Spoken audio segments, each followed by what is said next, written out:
আল্লাহ রাব্বুল আলামিন তিনি পরিষ্কার করে বলছেন, এই ঘরের মালিকের ইবাদত করো, তিনি ক্ষুধার সময়ে খেতে দিবেন, আর তিনি তোমাদেরকে বৃষ্টির সময় নিরাপত্তা দান করবেন। চাউলের অভাব হবে না, পাটের অভাব হবে না, খাদ্যের অভাব হবে না, কারণ দুটি জিনিস যদি তোমরা করতে পারো খাবারের অভাব হবে না। ওয়ালাউ আন্না আহলাল কুরা আমানু ওয়াত্তাকাউ লাফাতাহনা আলাইহিম বারাকাতিম মিনাস সামাই ওয়াল আরদ। দেশের লোকেরা, জনপদের লোকেরা যদি দুইটা কাজ করে, এক নম্বরে হলো আমার উপরে ঈমান আনবে, দুই নম্বরে হলো আমাকে ভয় করার নীতি অবলম্বন করে যদি চলে, তাহলে ওই দেশের মানুষের জন্য আকাশ আর জমিনের সব বরকতের দরজা আমি আল্লাহ খুলে দেব। আল্লাহর ওয়াদা। আল্লাহ পাকের নিকট মানুষের সবচাইতে বড় দাবি কি? আল্লাহর কাছে মানুষের সবচাইতে বড় দাবি কি করতে পারেন? পারেন না। আল্লাহ পাকের কাছে মানুষের শ্রেষ্ঠ দাবিটা আল্লাহ নিজেই শিখাই দিয়েছেন। আমার কাছে দাবি কর, ইহদিনাস সিরাতাল মুস্তাকিম। আয় আল্লাহ, একটা সোজা, একটা সরল রাস্তা আমারে দাও, একটা সহজ পথ আমারে দাও। এই কথা সূরা ফাতিহা দাবি করার পর আল্লাহ রাব্বুল আলামিন এই অভিনন্দনের জবাবে, 7টা বাক্যের অভিনন্দনের জবাবে আল্লাহ রাব্বুল আলামিন 30 পারা কোরআন শরীফ নাজিল করে দিলেন। সূরা ফাতিহার এই সওয়ালের জবাবে আল্লাহ পাক বললেন, ওয়া আনি'বুদুনি হাযা সিরাতুম মুস্তাকিম। সোজা রাস্তা চাও, আমার গোলামি করো, ইবাদত করো। সব জায়গায় ইবাদত, গোলামি করাই লাগবে। আমার কাছে সোজা রাস্তা চাও, সোজা রাস্তা হলো আমার গোলামি করা। কার গোলামি? বেহেশতে যেতে চান? আমি আস্তে জিগাইলাম বলে আপনারাও আস্তে জবাব দিলেন। বেহেশতে যেতে চান? সুবহানাল্লাহ। এমন কোন মানুষ আছে নাকি যে বেহেশতে যেতে চায় না? মদ খোর যাইতে চায়। সবাই, আমরা সবাই বেহেশতের আশা করি, ঠিক কিনা? আল্লাহ রাব্বুল আলামিন বলেন, বেহেশতে যদি যেতে চাও তাহলেও ইবাদত করা লাগবে, ইবাদত ছাড়া জান্নাতে যাওয়া যাবে না। ফাদখুলি ফি ইবাদি ওয়াদখুলি জান্নাতি। সর্বপ্রথম আমার বান্দার মধ্যে দাখিল হয়ে যা, আমার গোলামির মধ্যে দাখিল হওয়া, আমার গোলাম হয়, এরপরে আমার জান্নাতে চলে যা। আগে গোলাম হবি, তারপরে কোথায় যাবি? জান্নাতে যাবে। আগে গোলাম হ, আগে গোলামির খাতায় নাম লেখা, আগে সত্যিকারের আমার বান্দা হ, গোলাম, এরপরে জান্নাতে যাওয়া যাবে। জান্নাতে যাইয়া আল্লাহর সাথে কি দেখা করতে চাই? আল্লাহর সাথে দেখা করতে চাই। আল্লাহ রাব্বুল আলামিন বলেন, فمن كان يرجو لقاء ربه فليعمل عملا صالحا ولا يشرك بعبادة ربه أحدا। তোমাদের মধ্যে যদি কেউ আল্লাহর সঙ্গে, তার রবের সঙ্গে যদি কেউ দেখা করতে চায়, তাহলে সে যেন ভালো ভালো কাজ করে, নেক কাজ করে, আর তোমার রবের সাথে অর্থাৎ আল্লাহ রাব্বুল আলামিনের সাথে ইবাদতের মধ্যে যেন কাউকে শরীক না করে। শিরক যদি না করো, খাঁটি গোলাম, খাঁটি বান্দায় যদি পরিণত হতে পারো, কিয়ামতের দিন আল্লাহ রাব্বুল আলামিনের সঙ্গে দিদার নসিব হয়ে যাবে। এই গোলামি করব কতদিন? কতদিন গোলামি করব? এই প্রশ্নের জবাবে আল্লাহ রাব্বুল আলামিন কোরআনে কারীমের মধ্যে জবাব দিয়ে দিয়েছেন, ওয়া'বুদ রাব্বাকা হাত্তা ইয়াতিয়াকাল ইয়াকিন। মৃত্যু পর্যন্ত, যতক্ষণ না নাক দিয়ে শেষ প্রশ্বাসটি, নিঃশ্বাসটি বেরিয়ে যাচ্ছে, ততক্ষণ পর্যন্ত আনুগত্য, গোলামি শব্দ হবে কার? জোরে চিল্লায় এখন কার? এই গোলামি জীবনের সব ক্ষেত্রে করতে পারলে আমরা মুসলমান, আর করতে না পারলে মুসলমান নামে মুনাফিক। না পারলে কি? মুনাফিক। বন্ধুগণ, ইয়াকা নাবুদু পর্যন্ত বলে ওয়া ইয়াকা নাস্তাইনের কথাটা শোনাচ্ছি। সূরা ফাতিহার ভিতরে আমরা পড়ি, পড়েন আমার সাথে, ইয়াকা নাবুদু ওয়া ইয়াকা নাস্তাঈন। আয় আল্লাহ, একমাত্র তোমার গোলামি করি আর একমাত্র তোমার কাছে সাহায্য চাই, তুমি ছাড়া কারো কাছে সাহায্য। এটা কি ঠিক? এটা কি আমাদের মনের কথা, ঈমানের কথা? আল্লাহ করুন, আল্লাহ করুন, বলি আমিন। হাদিস শরীফে বলা হয়েছে, ইজা সাআলতা ফাসআলিল্লাহ ওয়া ইজা ইসতাআনতা ফাসতাঈন বিল্লাহ। কিছু চাইতে হলে আল্লাহর কাছে চাও, কিছু বলতে হলে, ভিক্ষা করতে হলে আল্লাহর কাছেই ভিক্ষা করো। কার কাছে ভিক্ষা করবেন? আল্লাহর কাছে বলুন। আমার বন্ধুগণ, আমি আমার ঈমান থেকে কথা বলি, আমি আমার ঈমান থেকে কথা বলি। কোরআন এবং হাদিস পড়ে যতটুকু আল্লাহ বোঝার তৌফিক দিয়েছেন সেই কথাগুলি পেশ করার জন্য চেষ্টা করি।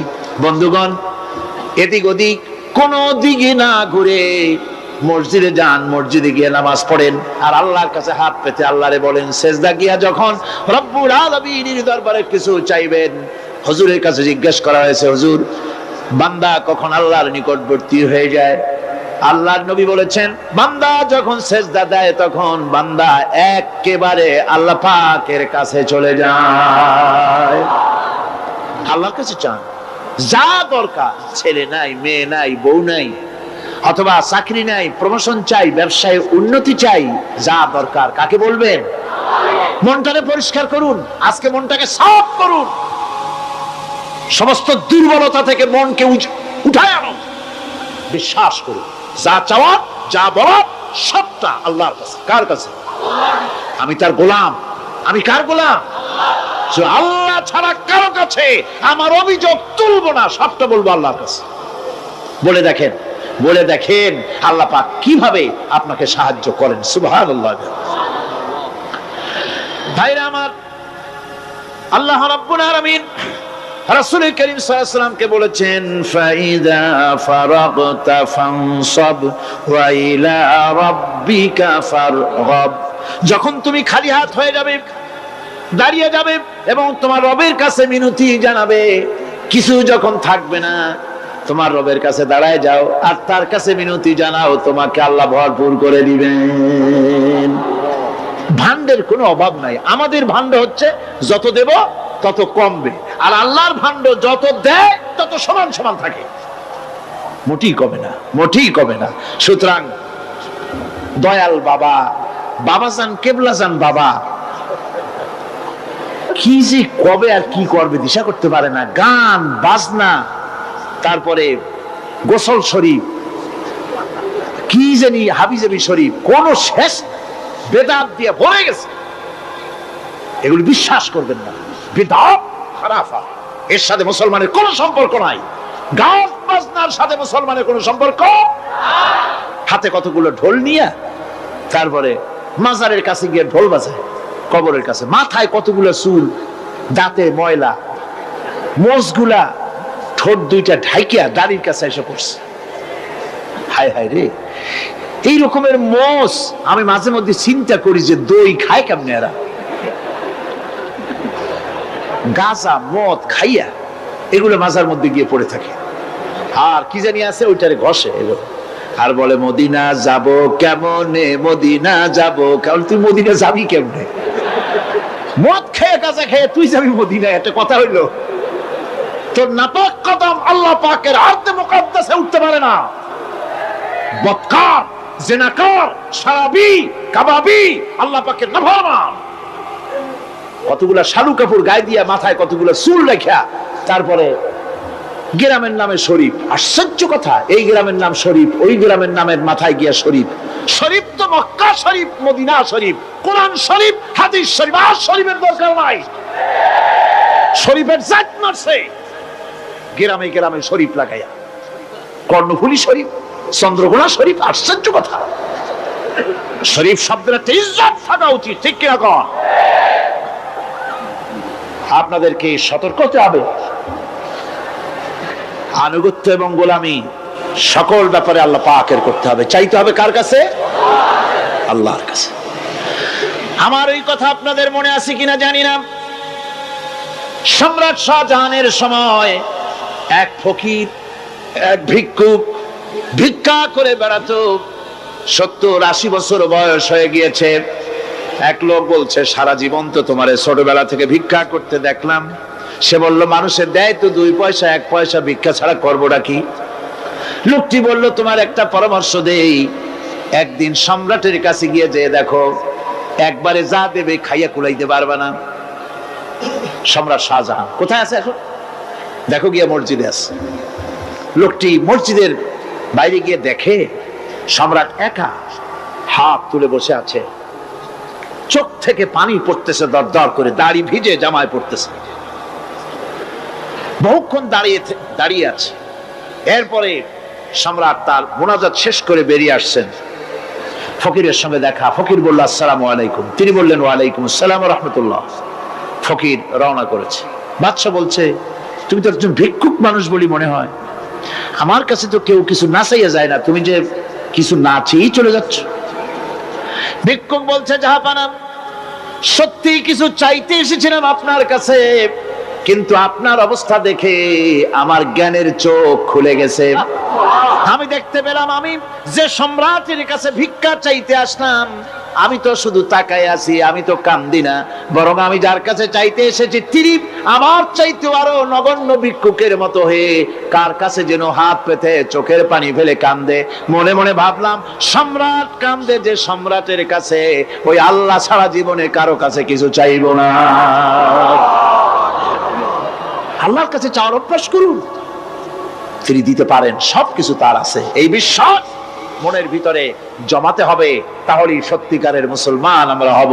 আল্লাহ পাক সত্যিকারের গোলাম আমাদেরকে বানাবেন। আমরা বলি আমিন।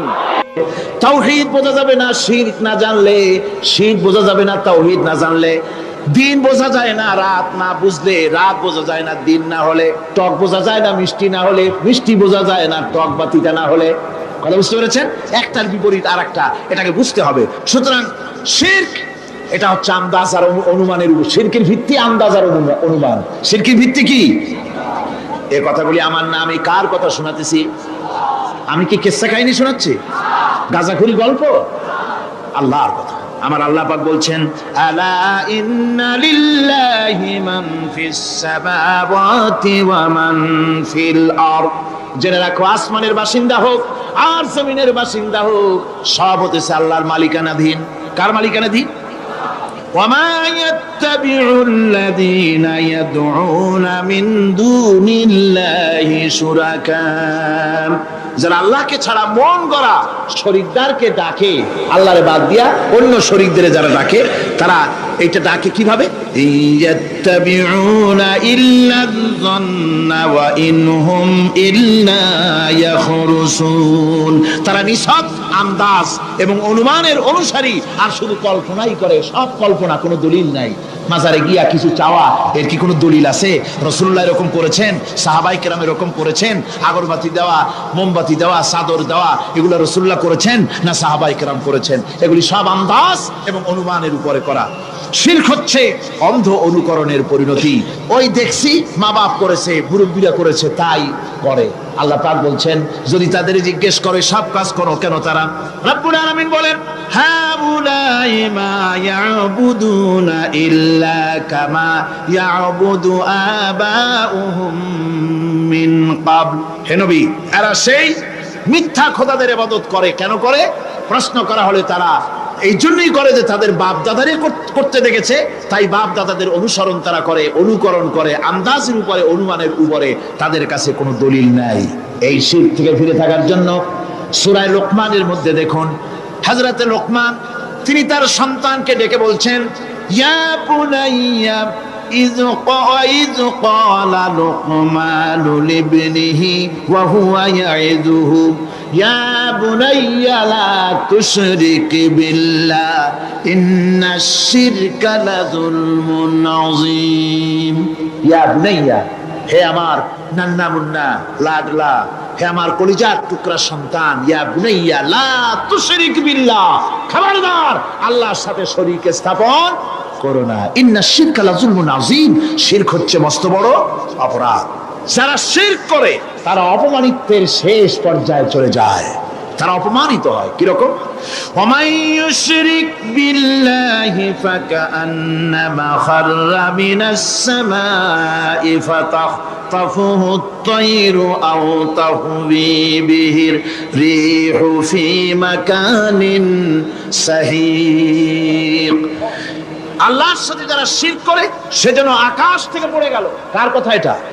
যে ব্যক্তি শিরক করলো সে যেন আকাশ থেকে পড়ে গেল, আর পাখি যেন তাকে মহাশূন্য থেকে ছ মেরে নিয়ে গেল, বাতাস যেন তাকে এক বিরাট প্রান্তর নিয়ে বিন্দু বিন্দু করে ছিন্ন ভিন্ন করে দিল। তার মানে হলো আকাশ থেকে পড়ে যাওয়ার অর্থ হলো তাওহীদের অবস্থান থেকে সরে যাওয়া। পাখিতে ছো মারার অর্থ হলো যখন সে শিরক করে তখন শয়তানের সে ফুটবল হয়ে যায়। শয়তানের কি হয়? শয়তানের ফুটবল হয়ে যায়। বাতাস উড়িয়ে নেওয়ার অর্থ হলো লালসা এবং নফসের প্রবৃত্তির ভিতরে লোকটি নিমজ্জিত হয়ে যায়। সুতরাং অপমান এবং লাঞ্ছনা পাওনা থাকে যারা শিরক করে তাদের জন্য। আল্লাহ শিরকের ব্যাপারে একটা দৃষ্টান্ত দিচ্ছেন। আল্লাহ পাক কোরআন শরীফে অনেক দৃষ্টান্ত দিয়েছেন। দৃষ্টান্ত দিলে লোকেরা বোঝে ভালো, ঠিক কিনা কোন? আল্লাহ পাক দৃষ্টান্ত দিচ্ছেন, ইয়া আইয়ুহান নাসু দুরিবা মাসালুন ফাসতাবিউ লাহু ইন্নাল্লাযীনা তাদউনা মিন দুনিল্লাহি লা ইয়াখলুকু যুবাবান ওয়ালাউ ইসতামাউ লাহু। আল্লাহ পাক বলেন, হে মানব সকল, আমি আল্লাহ একটা দৃষ্টান্ত দিতেছি, তোমরা শোনো। সুবহানাল্লাহ। আল্লাহ পাক বলছেন আমি একটা দৃষ্টান্ত দেই, তোমরা শোনো। ফাসতামিউ লাহু, কান পাতা ভালো করে শোনো আমার দৃষ্টান্তটা। আমি আল্লাহরে বাদ দিয়ে যারা অন্যদেরকে ডাকে প্রয়োজন পুরাবার জন্য, সন্তান পাওয়ার জন্য, স্বাস্থ্য ভালো হওয়ার জন্য, ঋণ মুক্ত হওয়ার জন্য, ইবাদত করার নিয়ত নিয়ে আমারে বাদ দিয়ে তারা যারা ডাকে, যাদেরকে ডাকা হলো, ওরা তো মাছির মতো একটা প্রাণীও বানাইতে পারে না। ছোট্ট একটা মাছিও বানাইতে পারে? জোরে বলেন, পারে? মাছির মতো প্রাণী বানানো তো দূরের কথা। ওয়াইয়াসলুবুহুম যুবাবু শাইআ লা ইস্তানকিযুহু মিনহু যাউফাত তালিব ওয়াল মাতলুব। ওই মাছি যদি তার কাছ থেকে কোনো জিনিস হরণ করে নিয়ে যায়, মাছির কাছ থেকে ওটা ফিরায় রাখার ক্ষমতা তার নাই। মূর্তি বানানো হয় 10 খানা হাত, 20 খানা হাত, 40টা মাথা, সামনে ডাব আছে, চিড়া আছে, কলা আছে, মুড়ি আছে, কত খাবার। মাছিতে সব যদি নিয়ে যায়, কুত্তায় দাঁড়ায় যদি গায়ে পেশাবও করে দেয়, এতগুলা হাত একটা হাত দিয়েও সরাইয়া দিতে পারে না। আল্লাহ পাক বলেন, দাউফাত তালিবু ওয়াল মাতলুব। যাদের কাছে ওরা চায়, ওই আশ্রয় প্রার্থী আর আশ্রয়দাতা দুটোই দুর্বল। হাদিস শরীফে এসেছে, একবার এক মুশরিক রাসূল করিম সাল্লাল্লাহু আলাইহি ওয়াসাল্লামের কাছে এসেছেন একটা ভাঙ্গা, ঠ্যাং ভাঙ্গা, কল্লা ভাঙ্গা একটা মূর্তি নিয়ে। হুজুর বলছেন যে তোমার এই মূর্তিটার কল্লা ঠ্যাং ভাঙ্গা কেন? সে ব্যক্তি কইল যে হুজুর, এটা হলো আমার খোদা। বিপদ আপদ থেকে বাঁচার জন্য সবসময় বগলে রাখি, না জানি কোন সময় কোন বিপদে পড়ে যাই। পথে চলতে গিয়ে পেশাব আসলো, ভাবলাম খোদারে নিয়ে এই কাম করুন, তারা রাস্তার উপরে দাঁড় করায় রাখা, এরপরে আমার কাজ সারলাম। এসে দেখি খোদাটার মাথা থেকে শুরু করে পা পর্যন্ত খালি ভিজা। ভাবলাম খোদার শরীর ভিজা, নিশ্চয়ই কোনো বরকতের পানি হবে। কোলে তুলে নিয়ে চাট আরম্ভ করলাম। চাটতে গিয়ে টের পাইলাম যে গন্ধ লাগে টক টক। আশ্চর্য কথা, বরকতের পানি এরকমের ঝাঁঝালো গন্ধ, নাক ছিঁড়ে যাওয়ার মতো। বিষয়টা কিসের বরকত? এদিক ওদিক তাকায় দেখি দূরে একটা কুত্তা দাঁড়ানো, আর তার নিচের থেকে পানি টপকাচ্ছে। তখন বুঝলাম কি বরকতের পানি। কয় হুজুর, মেজাজটা খারাপ হয়ে গেল। খোদাটা ঠ্যাং না ধরিয়া ঠ্যাং ধরে বললাম, তুই খোদা না হুদা? কুত্তার পেশাব দিয়া নিজের বাঁচাইতে পারো না, আমারে বাঁচাবি কেমনে? হুজুর জিজ্ঞেস করলেন, আমার কাছে কেন এসেছো? মুশরিক ব্যক্তি বলছি, ইয়া রাসূলুল্লাহ, জীবনের ভুল বুঝতে পেরেছি, আমি এখন তাওহীদের শরবত পান করতে এসেছি। নবীজি বললেন, পড়ো লা ইলাহা ইল্লাল্লাহু মুহাম্মাদুর রাসূলুল্লাহ। আল্লাহ পাক কি সুন্দর করে বুঝাচ্ছেন, আমি ছাড়া কারো কোনো ক্ষমতা নাই। আল্লাহুল্লাযী খালাকাকুম সুম্মা রাযাকাকুম সুম্মা ইউমীতুকুম সুম্মা ইউহয়ীকুম। আল্লাহ বলছেন, ও বান্দারা শোনো, আমি আল্লাহ তোমাদেরকে সৃষ্টি করেছি, শুধু সৃষ্টি করি নাই, খাবার দিছি। কে দিছেন খাবার? সৃষ্টি করেছি, খাবার দিয়েছি, এরপরে তোমাদের মৃত্যু করব, আবার মৃত্যুর উপরে আমি আল্লাহ তোমাদের জিন্দা করব। হাল মিন শুরাকাইকুম মাইয়াফআলু মিন যালিকুম মিন শাই। তোমরা তাদের পূজা করো, তোমরা তাদের ইবাদত করো, আমি আল্লাহ ছাড়া আমি যে সব কাজ করি এই সব কাজ তোমাদের ওই সব দেবদেবতারা করতে পারে? আল্লাহ বলেন পারে না। সুবহানাহু ওয়া তাআলা আম্মা ইউশরিকুন। তিনি পবিত্র, পবিত্র পবিত্র তারা যে সমস্ত কথা বলে আর আল্লাহর সাথে যে সমস্ত জিনিস দিয়ে শরীক স্থাপন করে তার থেকে আল্লাহ মহান পবিত্র। আল্লাহ পাক বলেন দেখো আমার কত ক্ষমতা, চিন্তা করো। কুল আরাইতুম ইন আখাযাল্লাহু সামআকুম ওয়া আবসারাকুম ওয়া খাতামা আলা কুলুবিকুম মান ইলাহুন গায়রুল্লাহি ইয়াতিকুম বিহি। আল্লাহ পাক বলেন ও নবী আপনি বলেন, বলে দিন আল্লাহ যদি, তোমরা কি কখনো এই কথা চিন্তা করে দেখেছো আল্লাহ যদি ইচ্ছে করেন তাহলে তোমাদের কানের শ্রবণ শক্তি আল্লাহ পাক বন্ধ করে দিতে পারেন, ইচ্ছে করলে তোমাদের চোখ দুটির দৃষ্টি শক্তি আল্লাহ পাক কেড়ে নিতে পারেন, ইচ্ছে করলে তোমার বিবেক বুদ্ধি সব লোপ পায়া পাগলে পরিণত করে দিতে পারেন। পারেন কিনা জোরে কোন? আল্লাহ পাক বলেন কখনই কি সব কথা চিন্তা করেছ? ইচ্ছে করলে আমি তোমার শ্রবণ শক্তি বন্ধ করে দিতে পারি, চোখের দৃষ্টি শক্তি, চোখের নূর কেড়ে নিতে পারি, বিবেক বুদ্ধি লোপ পাওয়া দিতে পারি। এরপরে এগুলি যদি আমি করি, মান ইলাহুন গায়রুল্লাহি ইয়াতিকুম বিহি, তাহলে আমি আল্লাহ ছাড়া মন কি আছে? আবার তোমার দৃষ্টি শক্তি ফিরায় দিতে পারে, আবার তোমার শ্রবণ শক্তি ফিরায় থাকে ফিরায় দিতে পারে, আবার তোমার বিবেক শক্তি ফিরায় দিতে পারে। আছে কি কেউ? আছে। আল্লাহ পাক বলেন নবী আপনি বলেন আমার নিয়ামত খায় লাভালাভি করো, আমার নিয়ামত খাও, পানি খাও, মাছ খাও, গোশত খাও, যে পানি না হলে তোমাদের জীবন বাঁচে না। কুল আরাআইতুম ইন আসবাহা মাউকুম গাওরান ফাবাইয়াতিকুম বিমাইম মাইন। নবী বলে দিন সমুদ্রের পানি, দরিয়ার পানি, কুয়ার পানি, পাতালের পানি, সমস্ত পানি যদি আমি আল্লাহ শুকায় দেই তাহলে এমন কোন খোদা তোমার আছে নতুন করে পানি আমদানি করে দিতে পারে? কি সুন্দর করে আল্লাহ বুঝাচ্ছেন। সুবহানাল্লাহ, সুবহানাল্লাহ। আল্লাহ পাক আবার বলেন শোনো বান্দারা, ও নবী আপনি মানুষকে ভালো করে বুঝান।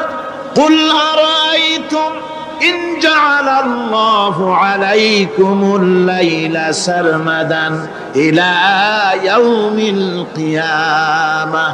ও নবী ভালো করে বুঝান, আমি যদি এই রাত্রটাকে টেনে কিয়ামত পর্যন্ত লম্বা করে দেই, এই রাত যদি আর সকাল না হয়, মান ইলাহুন গায়রুল্লাহি ইয়াতিকুম বিদিয়া, আমি আল্লাহ ছাড়া কে আছে রাতের অন্ধকার দূর করে দিয়ে সূর্যের আলো এনে দিতে পারে? আছে কেউ? আফালা তাসমাউন, তোমরা শুনতে পাও না? কান নাই? আল্লাহ পাক বলছেন শুনতে পাও না? ইচ্ছে করলে আমি তা করতে পারি। শুধু তাই নয়, কুল আরাইতুম ইন জাআলাল্লাহু আলাইকুমুন নাহারা সারমাদান ইলা ইয়াউমিল কিয়ামাহ, আমি যদি ইচ্ছে করি দিনটাকে টেনে নিয়ে কিয়ামত পর্যন্ত লম্বা করে দিতে পারি।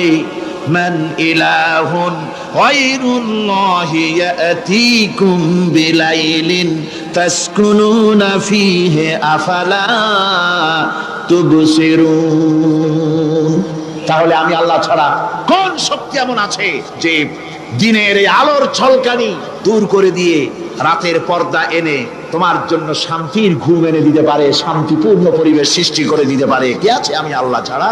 তোমরা কি দেখতে পাও না? শুনতে পাও না? কান নাই? চোখ নাই? আল্লাহ পাক এভাবে করে মানুষকে সুন্দর করে করে শিরক থেকে বাঁচার জন্য বলছেন সমস্ত ক্ষমতা হচ্ছে আমি আল্লাহর। সমস্ত ক্ষমতা কার? আল্লাহ পাক বলেন এই শিরক যদি ছেড়ে না দাও, আমি ছাড়া অন্য কারো কাছে যদি সন্তান কামনা করো, স্বাস্থ্য কামনা করো, ঋণ মুক্তির কামনা করো, জেনে রাখো কুল তামাত্তাউ ফাইন্না মাসীরাকুম ইলান নার। আল্লাহ পাক বলেন নবী ওদের বলে দেন ফুর্তি করো, খাও, জনমের মতো লুটে পুটে খাও, এরপরে জায়গা হবে জাহান্নাম। জায়গা হবে কোথায়? শিরক যারা করে তাদের জায়গা হবে জাহান্নাম। আল্লাহ বলে দিয়েছেন, ইন্নাহু মান ইউশরিক বিল্লাহি ফাকাদ হারামাল্লাহু আলাইহিল জান্নাহ ওয়া মাওয়াহুন নার। যে ব্যক্তি শিরক করবে তার জন্য আল্লাহ পাক জান্নাতকে হারাম করে দিবেন। নাউজুবিল্লাহ। আল্লাহর জান্নাত হারাম, যারা শিরক করবে তাদের জন্য বেহেশত কি হারাম। আমার বন্ধুগণ, বড় মারাত্মক কথা। খবরদার, এই শিরক থেকে আমাদেরকে বাঁচতে হবে। আল্লাহ সব গুনাহ মাফ করবেন। শিরকের গুনাহ আল্লাহ পাক বলছেন, ইন্নাল্লাহা লা ইয়াগফিরু আন ইউশরাকা বিহি ওয়া ইয়াগফিরু মা দুনা যালিকা লিমান ইয়াশা। আল্লাহ রাব্বুল আলামিন শিরকের গুনাহ মাফ করবেন না, সমস্ত গুনাহ মাফ হয়ে যাবে। শিরকের গুনাহ রব্বুল আলামিন মাফ করে দিবেন না। ওয়া মান ইউশরিক বিল্লাহি ফাকাদ ইফতারা ইসমান আযীমা। যারা শিরক করলো তারা আল্লাহর সাথে মিথ্যা আরোপ করলো, জুলম করলো আল্লাহর উপরে। জোরে কর নাউযুবিল্লাহি মিন যালিক। ভাইরা আমার, সুতরাং আমাদেরকে ডাকতে হবে একমাত্র আল্লাহ পাককে। কাকে ডাকতে হবে? আল্লাহ পাককে ডাকতে হবে। তিনি আমাদের সমস্ত প্রয়োজন মিটিয়ে দিবেন। এ বিশ্বাস আছে তো? এ বিশ্বাস হয়েছে? আল্লাহ পাক বলছেন, ওয়ালা তাদউ মিন দুনিল্লাহি মা লা ইয়ানফাউকা ওয়া লা ইয়াদুররুকা ফাইন ফাআলতা ফাইন্নাকা ইযাম মিনাজ জালিমিন। আল্লাহকে ছেড়ে এমন শক্তিকে কেন ডাকো যে শক্তি তোমার কোনো ফায়দা করতে পারবে না, কোনো ক্ষতিও করতে পারবে না, এমন কি ওরা নিজেদেরও কোনো উপকার করতে পারে না। আল্লাহ পাক আরো বলেন, ওয়া ইয়ামসাসকাল্লাহু বিদুররিন ফালা কাশিফা লাহু ইল্লা হুয়া। আল্লাহ পাক যদি কোনো বিপদ দেন, ওই বিপদ থেকে তোমাকে কেউ ফিরাইয়া দিতে পারে না। ওয়া ইউরিদিকা বিখাইরিন ফালা রাদ্দা লিফাদলি। আল্লাহ পাক যদি তোমার কোনো অনুগ্রহ করতে চান, তোমাকে যদি কোনো সাহায্য করতে চান, সেই সাহায্যের মুখেও তোমাকে কেউ প্রতিরোধ করে তুলতে পারে না, আল্লাহর সাহায্য ফিরাই দিতে পারে না। সুতরাং সবকিছুর মালিক হচ্ছেন আল্লাহ। চাইতে হবে আল্লাহর কাছে। বলুন তো জোরে সরে, হায়াতের মালিক কে? সমস্ত মুসলমানদেরকে চিল্লায় বলতে হবে। দাঁড়ানো মানুষ, বসা মানুষ, সব মুসলমান একযোগে শরীরের সমস্ত শক্তি দিয়ে বলুন, হায়াতের মালিক কে? মওতের মালিক কে? হাসাবার মালিক কে? কাঁদাবার মালিক কে? খেতে দেওয়ার মালিক কে? মৃত্যু দেওয়ার মালিক কে? সব কিছুর মালিক কে? আল্লাহ সুবহানাহু ওয়া তাআলা। তিনি হচ্ছেন একমাত্র আমাদের প্রভু। ওই আল্লাহ রাব্বুল আলামিন বলেন, ওয়া'বুদুহু ওয়াশকুরু লাহু ইলাইহি তুরজাউন। ওই আল্লাহর ইবাদত করো, তার শুকর আদায় করো, তার দিকেই আমাদের সকলকেই ফিরে যেতে হবে। আমরা বিপদে পড়ি, মুসিবতে পড়ি, যে অবস্থায় থাকি, আল্লাহ আমাদেরকে বাঁচান, রক্ষা করেন, এই বিশ্বাস আমাদের মনের মধ্যে সবসময় থাকতে হবে। আমরা ঝড়ের মধ্যে পড়ি, বৃষ্টির মধ্যে পড়ি, বিপদে পড়ি, যেখানেই থাকি, যত কষ্ট করি, সব জায়গায় আল্লাহ আমাদের হেফাজত করেন। কে করেন? হেফাজত। সুতরাং কোনো মাজারে নয়, কোনো কবরে নয়। আপনারা এর থেকে, এই সমস্ত শিরক এবং বেদাত থেকে আপনাদেরকে বাঁচতে হবে। আকাশ থেকে, জমিন থেকে খাদ্য, রিজেক, ভালো সবকিছু আল্লাহ পাক আমাদেরকে দেন। আইলাহুম্মা আল্লাহ। এই সমস্ত কাজে আল্লাহর কোনো শরীক নাই। আছে নাকি কোনো শরীক? যদি থাকে, কুল হাতু বুরহানাকুম ইন কুনতুম সাদিকিন। যদি তোমাদের কোনো দলিল থাকে, যদি সত্যবাদী হও তোমাদের দাবিতে, তাহলে সেই দলিল তোমরা নিয়ে আসতে পারো। আমাদেরকে পরিষ্কারভাবে সবকিছু চাইতে হবে আল্লাহর কাছে। এই ঈমান আজকে পোক্তা হলো তো? জোরে বলেন, পোক্তা হলো? আমরা মোনাজাত করবো। এখন কি করব? মোনাজাত হবে। দাঁড়ানো ভাইরা বসেন, এক মুহূর্তের ভিতরে দাঁড়ানো ভাইরা বসে বলুন, আল্লাহর কাছে এখন আমরা চাইবো। আজকে জুমার রাত, আজকে কিসের রাত? যে আল্লাহর এত শক্তির কথা বললাম, সেই আল্লাহর কাছে চাইবো, ভিক্ষা করবো। আজকে আল্লাহর কাছে চাইবো। আল্লাহর কাছে চাওয়া থেকে যারা মাহরুম হয়, তাদের অবস্থা যে কত করুণ। আল্লাহর কাছে যদি হাত পাতার মতো হিম্মত না হয়, মুনাজাতের কথা শুনে যারা হাঁটে, আমার দুঃখ হয় তাদের জন্য, করুণা হয় তাদের জন্য। আল্লাহ পাকের কাছে হাত তুলতে হবে, আল্লাহর কাছে হাত তুলতে হবে। কার কাছে হাত তুলতে হবে? আল্লাহর কাছে। এখন মুনাজাত হবে। দাঁড়ানো ভাইরা বসেন, কোন মুসলমান দাঁড়ানো থাকবেন না। সাহায্য আমরা প্রাণ ভরে চাইবো আল্লাহর কাছে। কার কাছে? একটি হাদিস আপনাদেরকে শোনাতে হয়। روي الطبراني في إسناده أنه كان في زمان النبي صلى الله عليه وسلم منافق يؤذي المؤمنين فقال بعضهم قوموا بنا نستغيث برسول الله صلى الله عليه وسلم من هذه المنافق তাবারানী হাদিস এটি সনদ সহকারে হাদিসটি এসেছে সেটা হচ্ছে যে রাসূল করিম সাল্লাল্লাহু আলাইহি ওয়াসাল্লামের জামানায় একজন মুনাফিক এক এলাকায় মুসলমানদেরকে খুব রকম নির্যাতন করতেছিল এলাকার মুসলমানেরা বলল যে চলো আমরা যাই রাসূল করিম সাল্লাল্লাহু আলাইহি ওয়াসাল্লামের কাছে সাহায্য চাই তিনি যদি মুনাফিক থেকে আমাদের বাঁচান এবং তারা গিয়ে রাসূলের কাছে মুনাফিক থেকে বাঁচার জন্য সাহায্য চাইলেন فقال النبي صلى الله عليه وسلم انه لا يستغاث بي وانما يستغاث بالله শোনো মুসলমানেরা খবরদার আমার কাছে সাহায্য চাইও না সাহায্য চাইবে কেবলমাত্র আল্লাহ পাকের কাছে সাহায্য চাইতে হবে আল্লাহ পাকের কাছে সুতরাং কোরআন থেকে হাদিস থেকে আপনাদের সামনে কথাগুলি তাওহীদ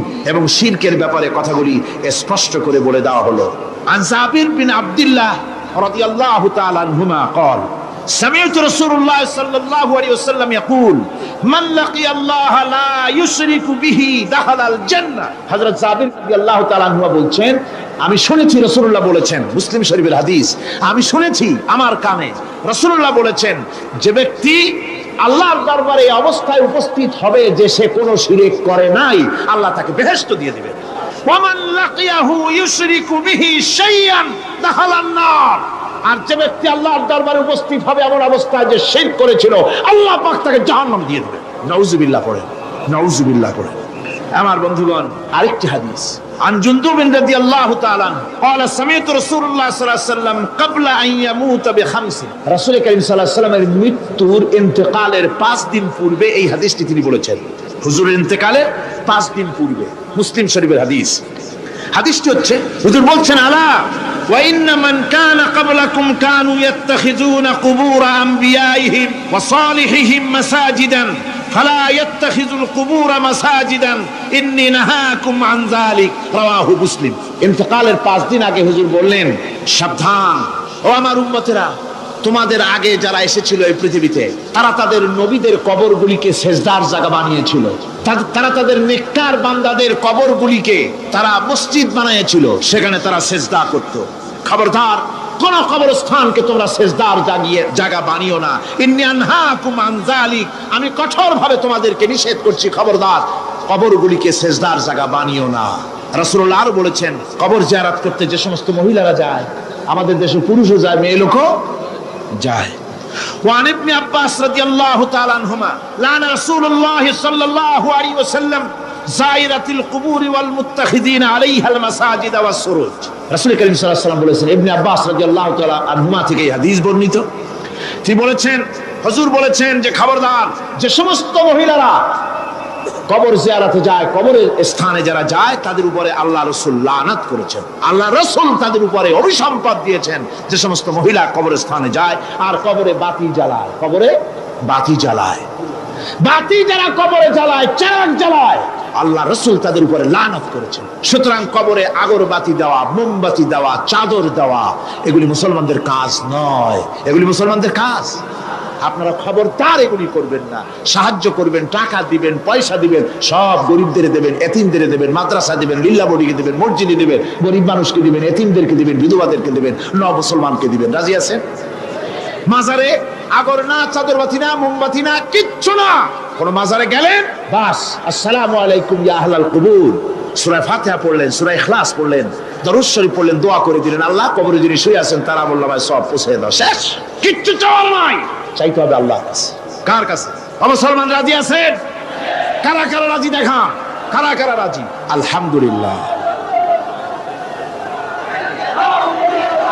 আল্লাহ রাব্বুল আলামিন কোরআন শরীফের ভিতরে বলেছেন লাশ-শামসু ইয়ামবাগি লাহা আন তুদরিকাল কামারা ওয়ালাল লাইলু সাবিকুন নাহার ওয়া কুল্লুন ফি ফালাকি ইয়াসবাহুন প্রবল জ্ঞানী হইবে যাহারা আপন মনেতে বুঝিবে তাহারা রাত্রি পারে না আগে যাইবার দিনের স্থান করি অধিকার চন্দ্র বাদে না সূর্যের গায়েতে সূর্য পারে না চন্দ্রকে ধরিতে যার যে স্থান বহাল রাখিয়া ভ্রমণ করিছে খোদাকে ডরিয়া একটি নির্ধারিত সময় সীমা পর্যন্ত আপন আপন কক্ষপথে সব দৌড়াদৌড়ি করবে কারো সাথে অ্যাক্সিডেন্ট হবে না কারো। ওয়াকুল্লুন ফি ফালাকি ইয়াসবাহুন, যা আছে মহাশূন্যে সব ঘুরতেছে। কে বলে? বলেন সবাই, কে বলছে? কোন সূরা? সূরা ইয়াসিন। আবার শুনুন, আল্লাহ পাক ফয়সালা দিচ্ছেন, ঘোরে কেডা? শুধু সূর্য ঘোরে না, শুধু চন্দ্র ঘোরে না, আল্লাহ মহাশূন্যে যা রেখেছেন সব ঘুরতেছে, সবই সন্তরণশীল, সব গতিশীল। সুতরাং ফয়সালা তো আল্লাহর কাছ থেকে নিতে হবে। পৃথিবী সৃষ্টি করেছেন, মানব গোষ্ঠী সৃষ্টি করেছেন এবং মানুষের প্রয়োজন মিটিয়েছেন। এই মানুষগুলিকে কে সৃষ্টি করেছে? মানুষ সৃষ্টির ব্যাপারেও দার্শনিকরা মানুষদেরকে বিভ্রান্ত করে। যা কলেজে বিশ্ববিদ্যালয়ে পড়ানো হয়, এই কোরআন শরীফ বিশ্ববিদ্যালয়ে পড়ানো হয়? হ্যাঁ হয়। কয়েকটা আয়াত, কয়েকটা সূরা পরীক্ষা পাস করার জন্য একটু একটু অপশনাল রেখে দেওয়া হয়েছে। বর্তমান যে শিক্ষা কমিশন, শামসুল হক শিক্ষা কমিশন রিপোর্ট মন্ত্রী পরিষদে অনুমোদন করেছে বর্তমান সরকার। এই শিক্ষানীতিতে বলা হয়েছে ক্লাস 1 থেকে নিয়ে ক্লাস 5 পর্যন্ত ধর্মীয় শিক্ষা দিতে দেওয়া হবে না। তাহলে ক্লাস 5 পর্যন্ত যদি ধর্মীয় শিক্ষা না থাকে, তাহলে ক্লাস 6-7-এ ওঠার পর আরবি যাওয়ারা, বাজাবর বা আনাকুম জানাকুম ছেলেরা পড়বে? মেয়েরা পড়বে? আসল উদ্দেশ্য হলো ইসলাম থেকে জাতিকে দূরে সরাবার জন্য ষড়যন্ত্র। এই সরকারের প্রণীত শিক্ষানীতি আমরা মানি না। আপনারা মানেন? যেই মাদ্রাসা মানুষের চরিত্র সৃষ্টি করে, বর্তমান সরকার সেই মাদ্রাসাগুলি একটা একটা করে ধ্বংস করার পরিকল্পনা গ্রহণ করেছে। সুতরাং আসল শিক্ষা হলো কোরআনের কাছে। আসল শিক্ষা কোথায়?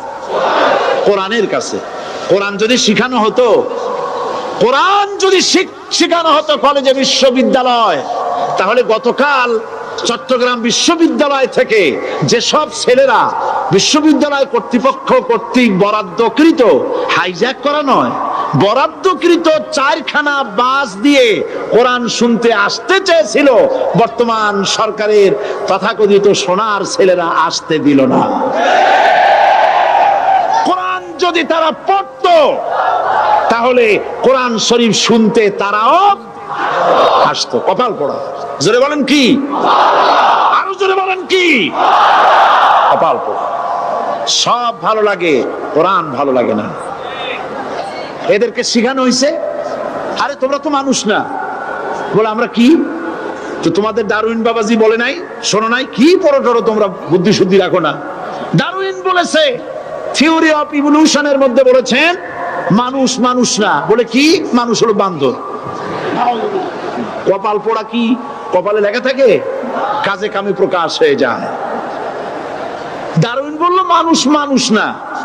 আল ফ্রয়েড বললেন মানুষ হলো মানুষই ঠিক, তবে মানুষ হলো সেক্স সর্বস্ব জীব।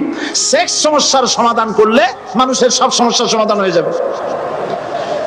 কার্ল মার্কস বললেন মানুষ হলো পেট সর্বস্ব জীব, পেট সমস্যার সমাধান করে দিলে সব সমস্যা শেষ। আর ডারউইন বললেন মানুষ মানুষই না, মানুষ কি? বলে বান্দর। ওরাং ওটাং শিম্পাঞ্জি আর ব্যাং থেকে মানুষের উৎপত্তি হয়েছে। আমি যখন জীবনের প্রথম শিম্পাঞ্জি দেখলাম, ওরাং ওটাং দেখলাম, তখন আমি মনে করেছি যে ডারউইন খামোখা ভুল করে নাই। এইটা দেখেই ও মনে করেছে যে এই হচ্ছে আমার মাতামহের গোষ্ঠী, এই হলো পিতামহের গোষ্ঠী। আপনারা একটু মাথা কাটায় চিন্তা করেন, মানুষ যদি বান্দর থেকে হবে, আজও বানর ফরেস্ট এরিয়া আছে কিনা বাংলাদেশে? চিল্লায় বলেন আছে কিনা? তো মানুষ যদি বান্দর থেকেই হবে, আপনারা কি কোনোদিন দেখেছেন যে একটা বান্দরের কোমর পর্যন্ত মানুষের মতো হয়ে সারছে? আর কিছুদিন গেলেই পুরো মানুষ হয়ে যাবে। গলা পর্যন্ত মানুষের মতো হয়ে গেছে, আর কদিন গেলেই মানুষ হয়ে যাবে। দেখছেন কখনো? আচ্ছা আপনারা বলেন, পাবদা মাছ আপনারা চট্টগ্রামে কি বলেন? পাবদাই বলেন। পাবদা মাছ দেখতে কি মাছের মতো লাগে? বোয়াল মাছের মতো। কোন পাগলে কি বলছে কথা যে বোয়ালের পূর্বপুরুষ পাবদা? পাবদাগুলি পুটি টুটি খাইয়া খাইয়া আস্তে আস্তে বোয়াল হয়ে গেছে, এ কথা কেউ বলে? আচ্ছা, শোলের যে ছোট সাইজ, শোল মাছ, গজাল মাছ, এর যে ছোট্ট সাইজ ভর্তা করে খায়, শুটকি বানায় খায়, ওগুলোর কি বলে? টাকি মাছ। এই টাকি মাছ দেখতে শোল মাছের মতো। কেউ পাগলকে আজ পর্যন্ত বলেছে যে সে একটা মোহ, এই মোহের পেছনে মানুষেরা ঘুরছে, বিবি বাল বাচ্চা এর পেছনে ঘুরছে। অথচ এই বিবি বাল বাচ্চা কিয়ামতের দিন মুসিবত হয়ে দাঁড়াবে মানুষের জন্য। একটা মোহর মধ্যে মানুষ পড়ে আছে, খেল তামাশার ভিতরে পড়ে আছে। আল্লাহ পাক বলছেন, কুল মাতাউদ দুনিয়া কালিলুন ওয়াল আখিরাতু খায়রুল লিমান ইত্তাকা। বলো, দুনিয়ার সমস্ত সম্পদ খুবই নগণ্য, আর যে ব্যক্তি পরকালকে বিশ্বাস করে, পরকালের কামনা করে, সেই খোদাভীরু লোকদের জন্য পরকাল হচ্ছে প্রকৃত আবাসস্থল। সেই জায়গাটাই হলো আসল জায়গা। ওই জায়গার জন্য কিছু তৈরি করতে হবে। কোরআনে কারিমে রব্বুল আলামিন বলছেন, আরাদিতুম বিল হায়াতিদ দুনিয়া মিনাল আখিরাহ ফামা মাতাউদ দুনিয়া ফিল আখিরাতি ইল্লা কালিল। তোমরা কি পরকালের জীবনের বিনিময় এই দুনিয়ার জীবনটাই বেশি পরিতুষ্ট হয়েছে? অথচ দুনিয়ার জীবনের সুখ সম্পদ তো পরকালের তুলনায় খুবই নগণ্য। পরকালের সুখ অনেক বেশি, পরকালের দুঃখটা অনেক বেশি, সুখটাও অনেক বেশি। পরকালটা স্থায়ী, সুতরাং দুনিয়ার মোহে না পড়ে পরকালের জন্য জীবনটাকে পরকাল ভিত্তিক জীবন তৈরি করো। আল্লাহ পাক বলছেন, ফাম্মা মান তাগা ওয়া আসারাল হায়াতাদ দুনিয়া ফাইন্নাল জাহিমা হিয়াল মাওয়া। অথবা যে ব্যক্তি বিদ্রোহ করেছে এবং দুনিয়ার জীবনকে অগ্রাধিকার দিয়েছে, তার জায়গা হচ্ছে জাহান্নাম। জোরে বলেন নাউজুবিল্লাহ। যে ব্যক্তি আল্লাহর সঙ্গে বিদ্রোহ করেছে আর পরকালের জন্য পাথর জোগাড় করে নাই, দুনিয়াকে অগ্রাধিকার দিল, পরকালকে ভুলে গেল, তার জায়গা হলো জাহান্নাম। ওয়া আম্মা মান খাফা মাকামা রাব্বিহি ওয়া নাহান নাফসা আনিল হাওয়া ফাইন্নাল জান্নাতা হিয়াল মাওয়া। আর যে ব্যক্তি আপন প্রভুর সামনে উপস্থিত হওয়াকে ভয় করেছে এবং আপন প্রবৃত্তিকে লালসা মুক্ত করেছে, লালসার হাত থেকে রক্ষা করেছে, আল্লাহ রাব্বুল আলামিন কিয়ামতের দিন তার জন্য রেখে দিয়েছেন জান্নাত। তার জন্য কোন জায়গা? জান্নাত।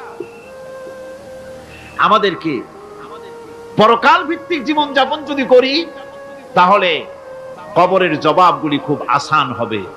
আর যদি পরকাল ভিত্তিক জীবন যাপন না হয়, কবরটা মুসিবত হয়ে যাবে। হযরত ওসমান রাদিয়াল্লাহু তাআলা আনহু কবরের কাছে গিয়ে খুব কাঁদতেন। সাহাবায়ে কেরাম প্রশ্ন করেছেন, হুজুর, রাসূল করিম সাল্লাল্লাহু আলাইহি সাল্লাম যখন জান্নাত ও জাহান্নামের ওয়াজ করেন, তখনও তো এত বেশি আপনি কাঁদেন না, যত বেশি কাঁদেন কবরের কাছে এসে, কারণ কি? হযরত ওসমান রাদিয়াল্লাহু তাআলা আনহু বলতেন, আমার সাথীরা, আমি আমার হাবিবের কাছে, আল্লাহ রাব্বুল আলামিনের রাসূলের কাছে আমি শুনেছি, এই কবরটাই হলো প্রথম স্টেশন, এই কবরটাই হলো প্রথম ইমিগ্রেশন কাউন্টার। এই জায়গায় যদি কেউ ধরা পড়ে যায়, কারো যদি চার্জশিট হয়ে যায়, সব জায়গায় ধরা পড়ে যাবে। হাসরে মিজানে সিরাতে কোনো জায়গায় নাজাত পাবে না। আর এই কবরটা যদি কেউ মুক্তি পেয়ে যায়, মিজান সিরাত হাসর সব জায়গা থেকে আল্লাহ তারে ভালোভাবে পার করে দিবেন। এটা হলো আসল জায়গা, মারাত্মক জায়গা, খুব মারাত্মক জায়গা। আমি এটাকে ইমিগ্রেশন কাউন্টার বলেছি আমার ভাষায়।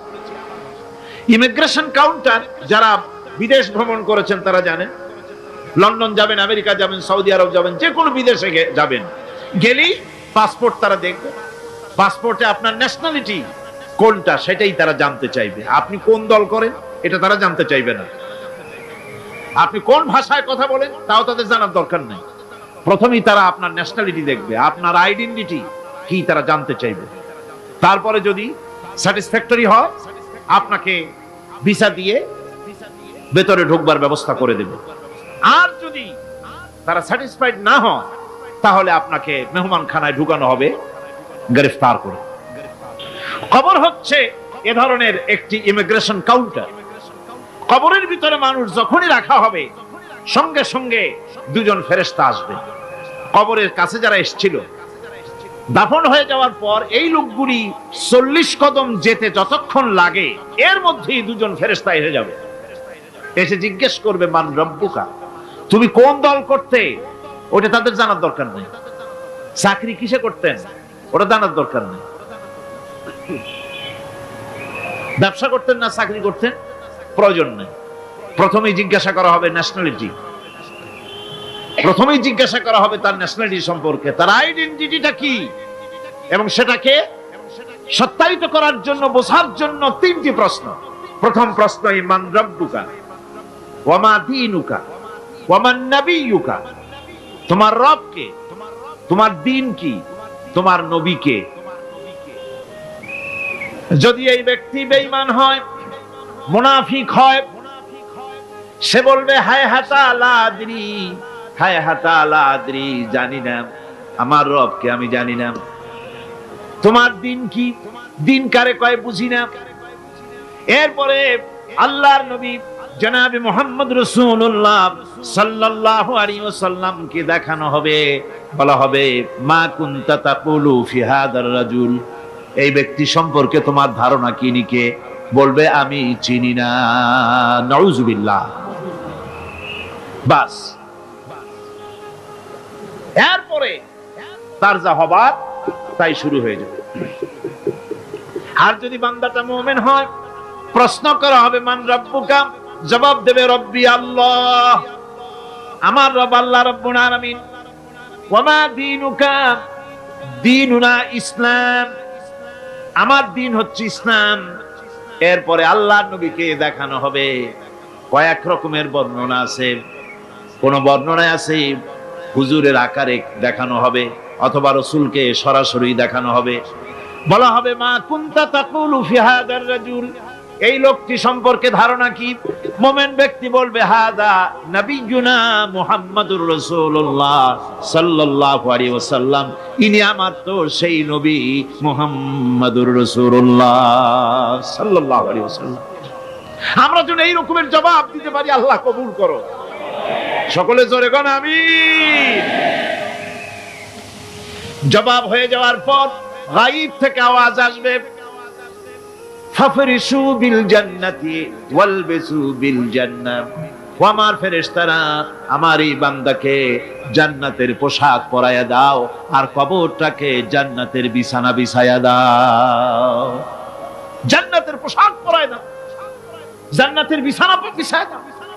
ইলা মাদ্দা বাসারিহি, তার চোখের দৃষ্টি যতদূর যায় কবরটা ততটা প্রশস্ত করে দাও।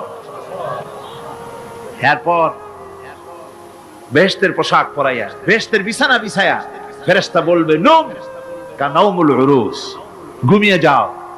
দুলামিয়া যেমন বাসর সজ্জায় নতুন বউ নিয়ে আরামে ঘুমায়, এরকম আরামে ঘুমায় যাও। ইলা ইয়াউমিল কিয়ামা, কিয়ামত পর্যন্ত ঘুমায় থাকো, আরামে ঘুমিয়ে থাকবে।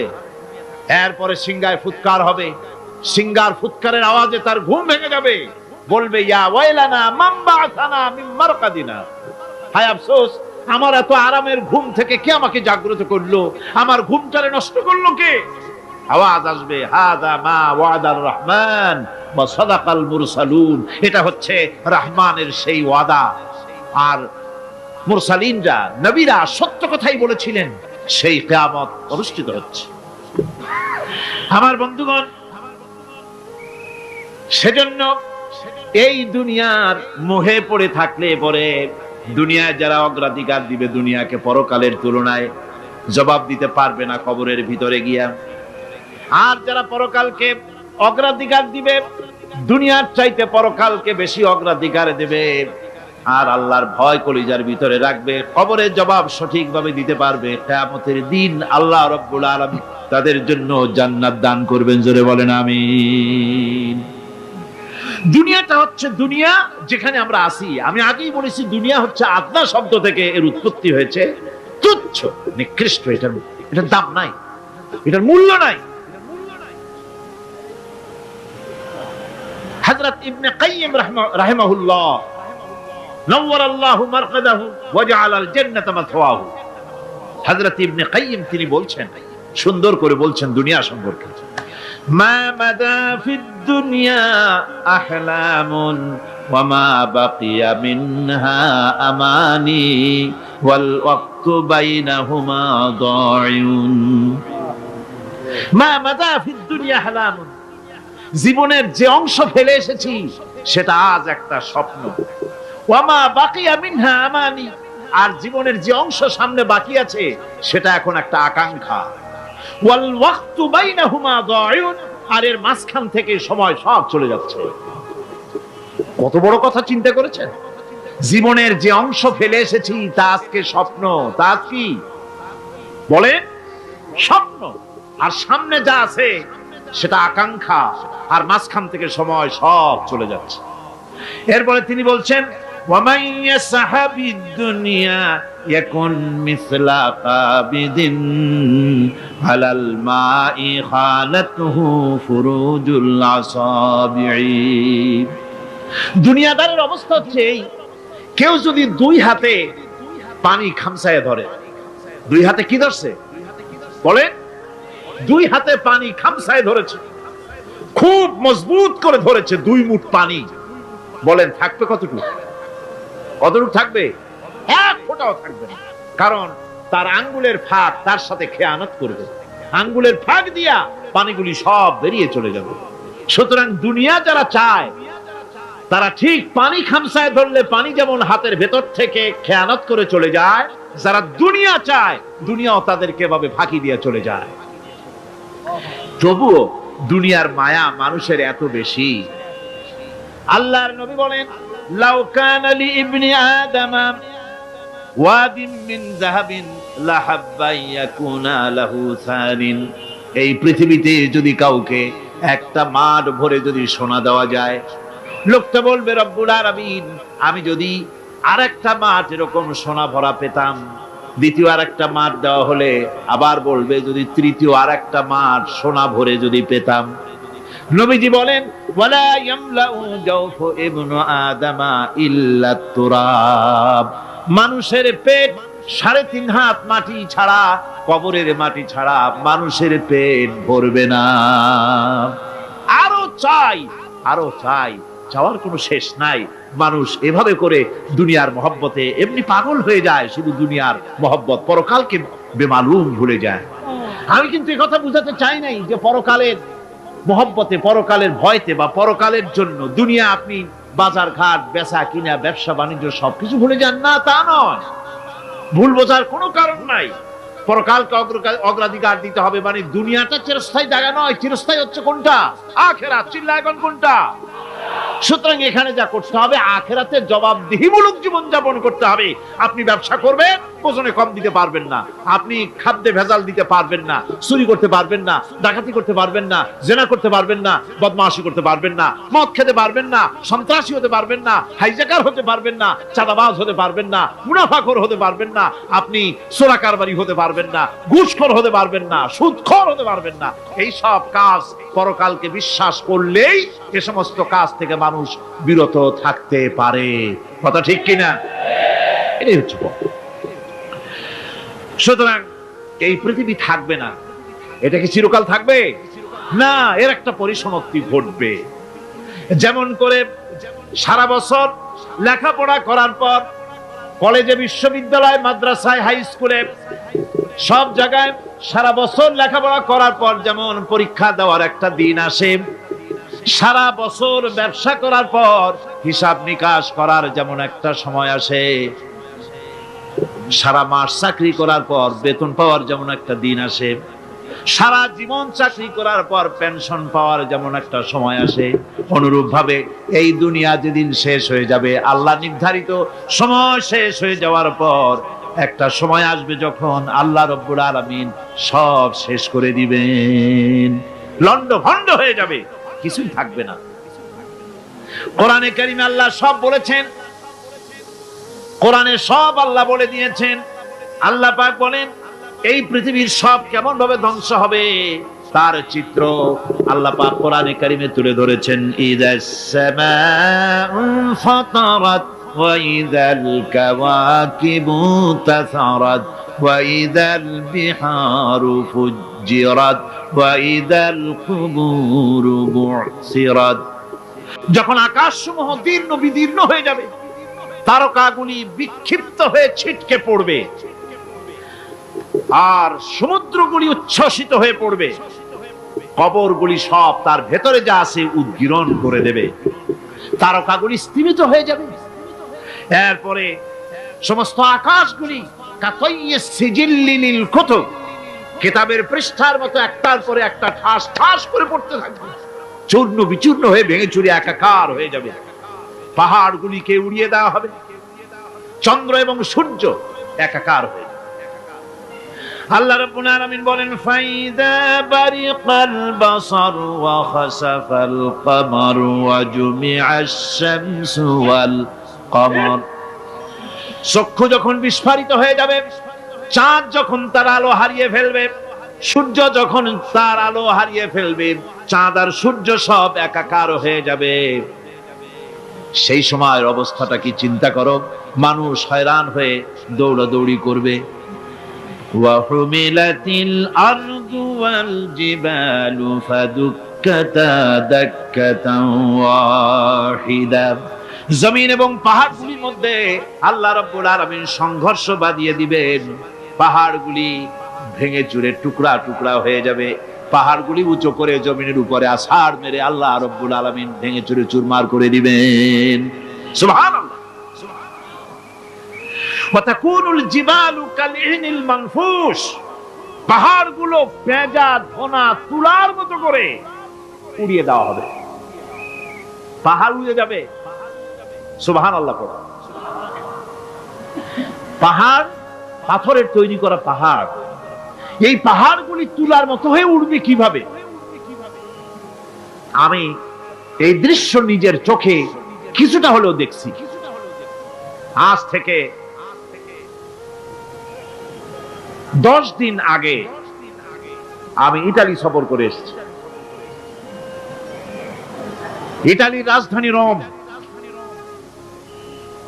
রোম প্রাচীন সভ্যতার লালন ভূমি। কোরআনে কারিমে সূরায়ে রোম রয়েছে, এই রোম সেই রোম।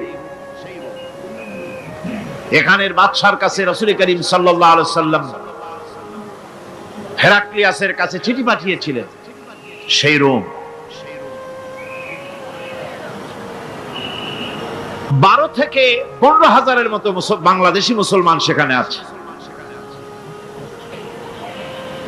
জুমার দিন, যেদিন আমি গেলাম তার পরের দিনই জুমা ছিল, জুমার নামাজ পড়লাম ভ্যাটিকানের কাছেই বিশাল মসজিদ, ইউরোপের ভিতরে সবচেয়ে বড় মসজিদ এটা।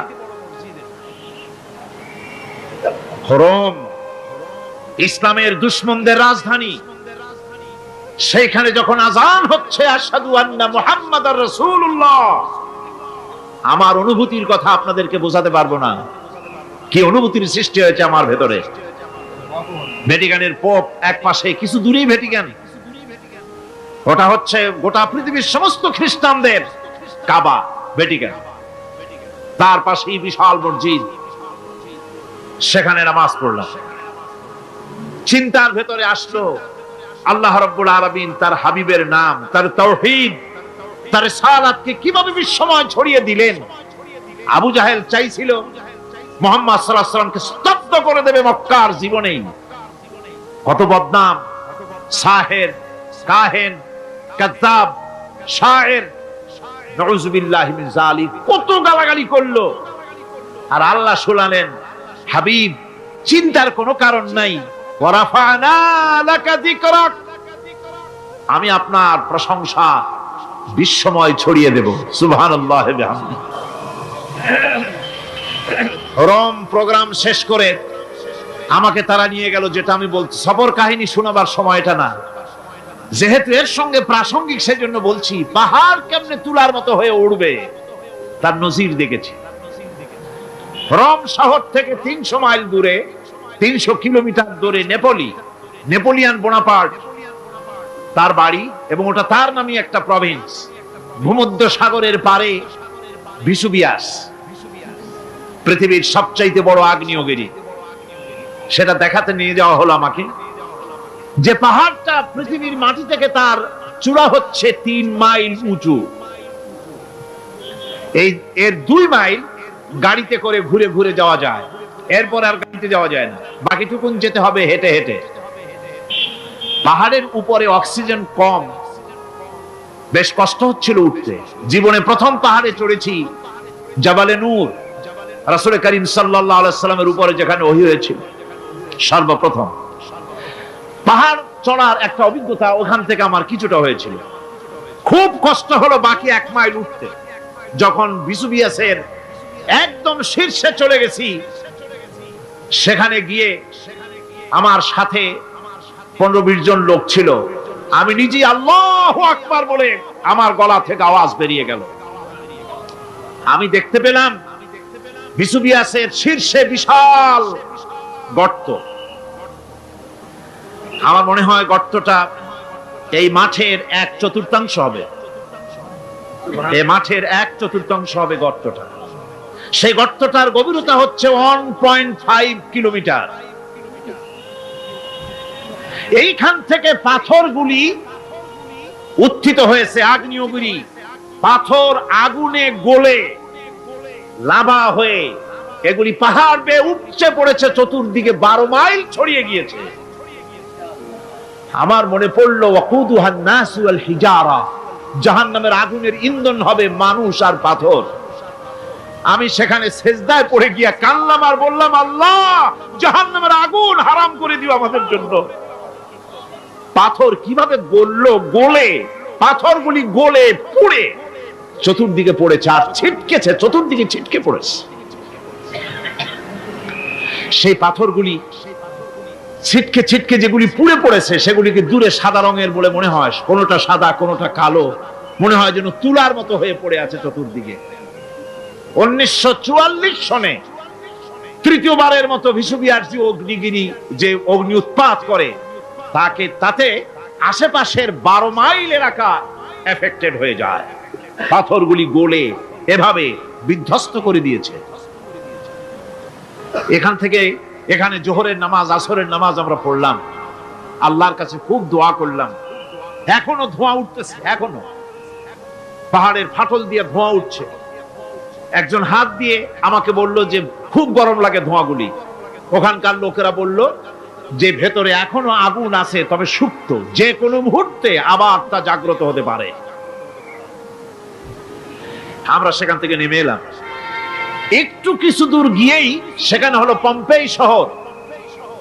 এই পম্পেই শহরটা হচ্ছে ঈসা আলাইহিস সালামের জন্মের 2000 বছর আগে এই শহর তৈরি হয়।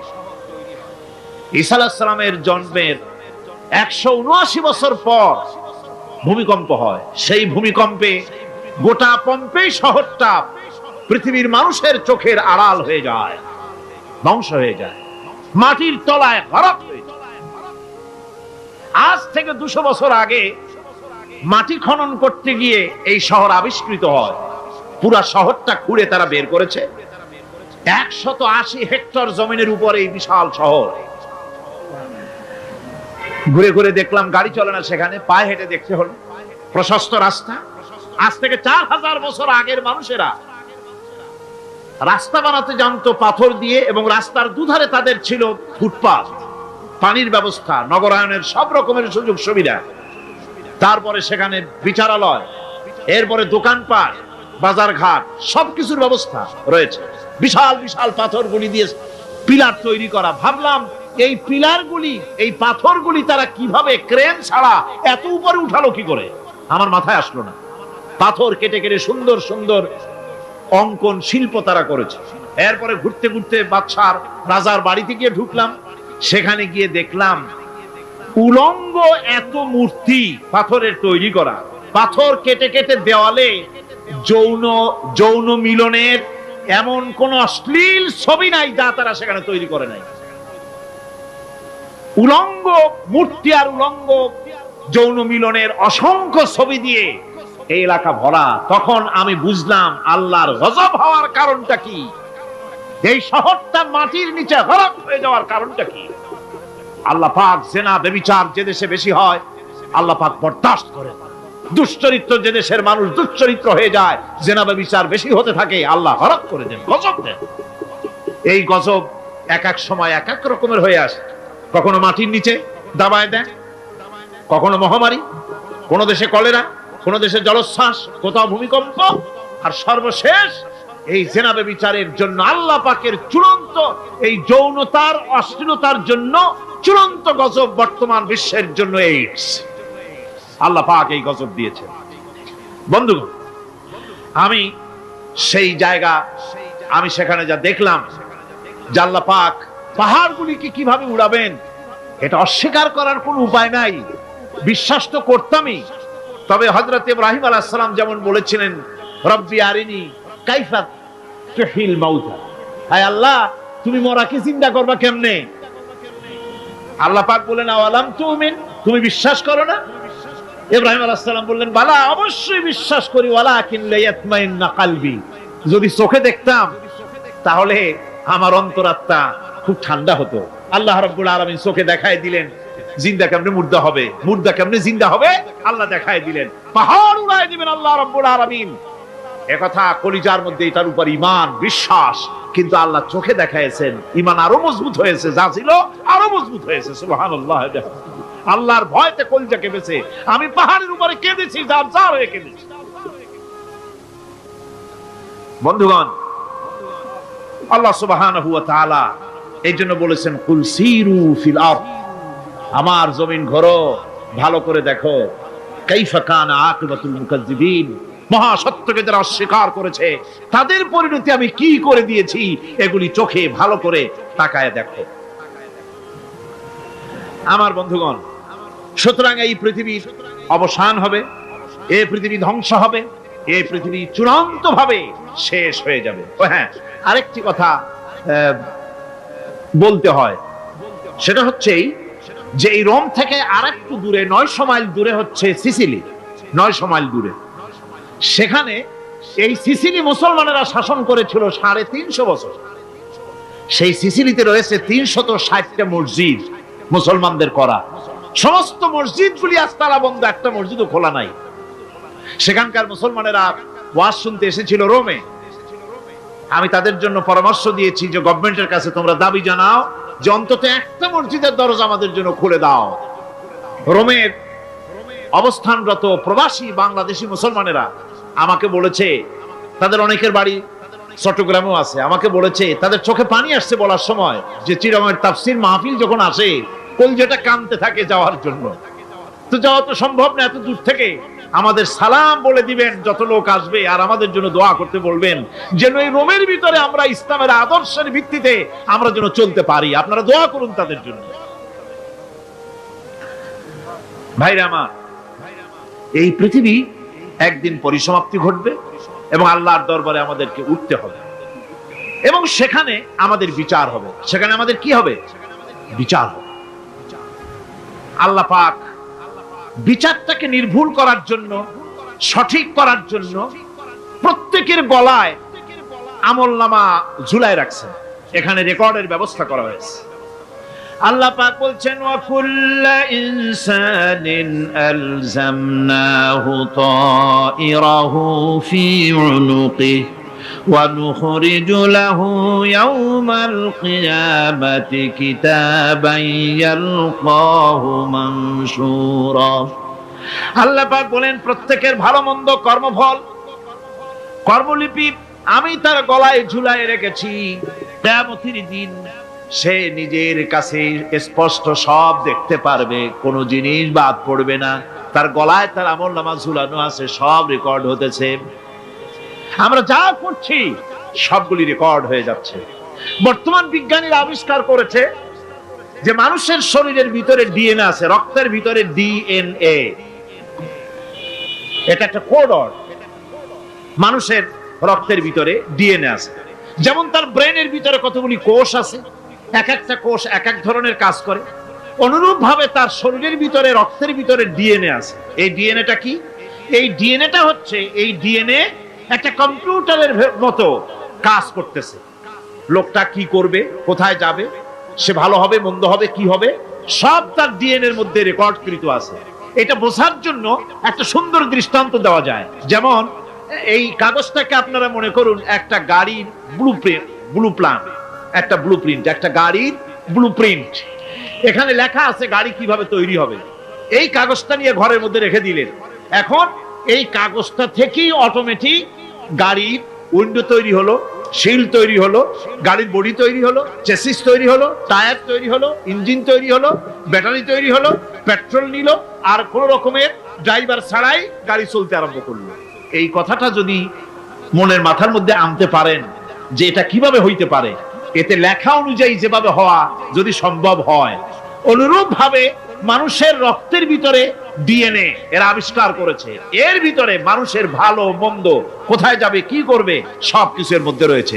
কোরআনে কারীমে আল্লাহ রাব্বুল আলামিন, আমি গত বছরও বলছিলাম যে বিজ্ঞানের আবিষ্কার যত বাড়বে, কোরআন বোঝা মানুষের জন্য তত সহজ হবে। কোন সুবহানাল্লাহ। কোরআন বোঝা মানুষের জন্য তত সহজ হবে। সুতরাং মানুষের গলার সাথে আল্লাহ পাক বলছেন যে একটা আমলনামা আমি ঝুলাই দিয়েছি তার গলার সাথে, সে যা করতেছে ওখানে সব লিপিবদ্ধ হচ্ছে, কম্পিউটারাইজড, কম্পিউটারের মতো এগুলি সব গ্রহণ করতেছে। এগুলি কিয়ামতের দিন তার সামনে হাজির করা হবে।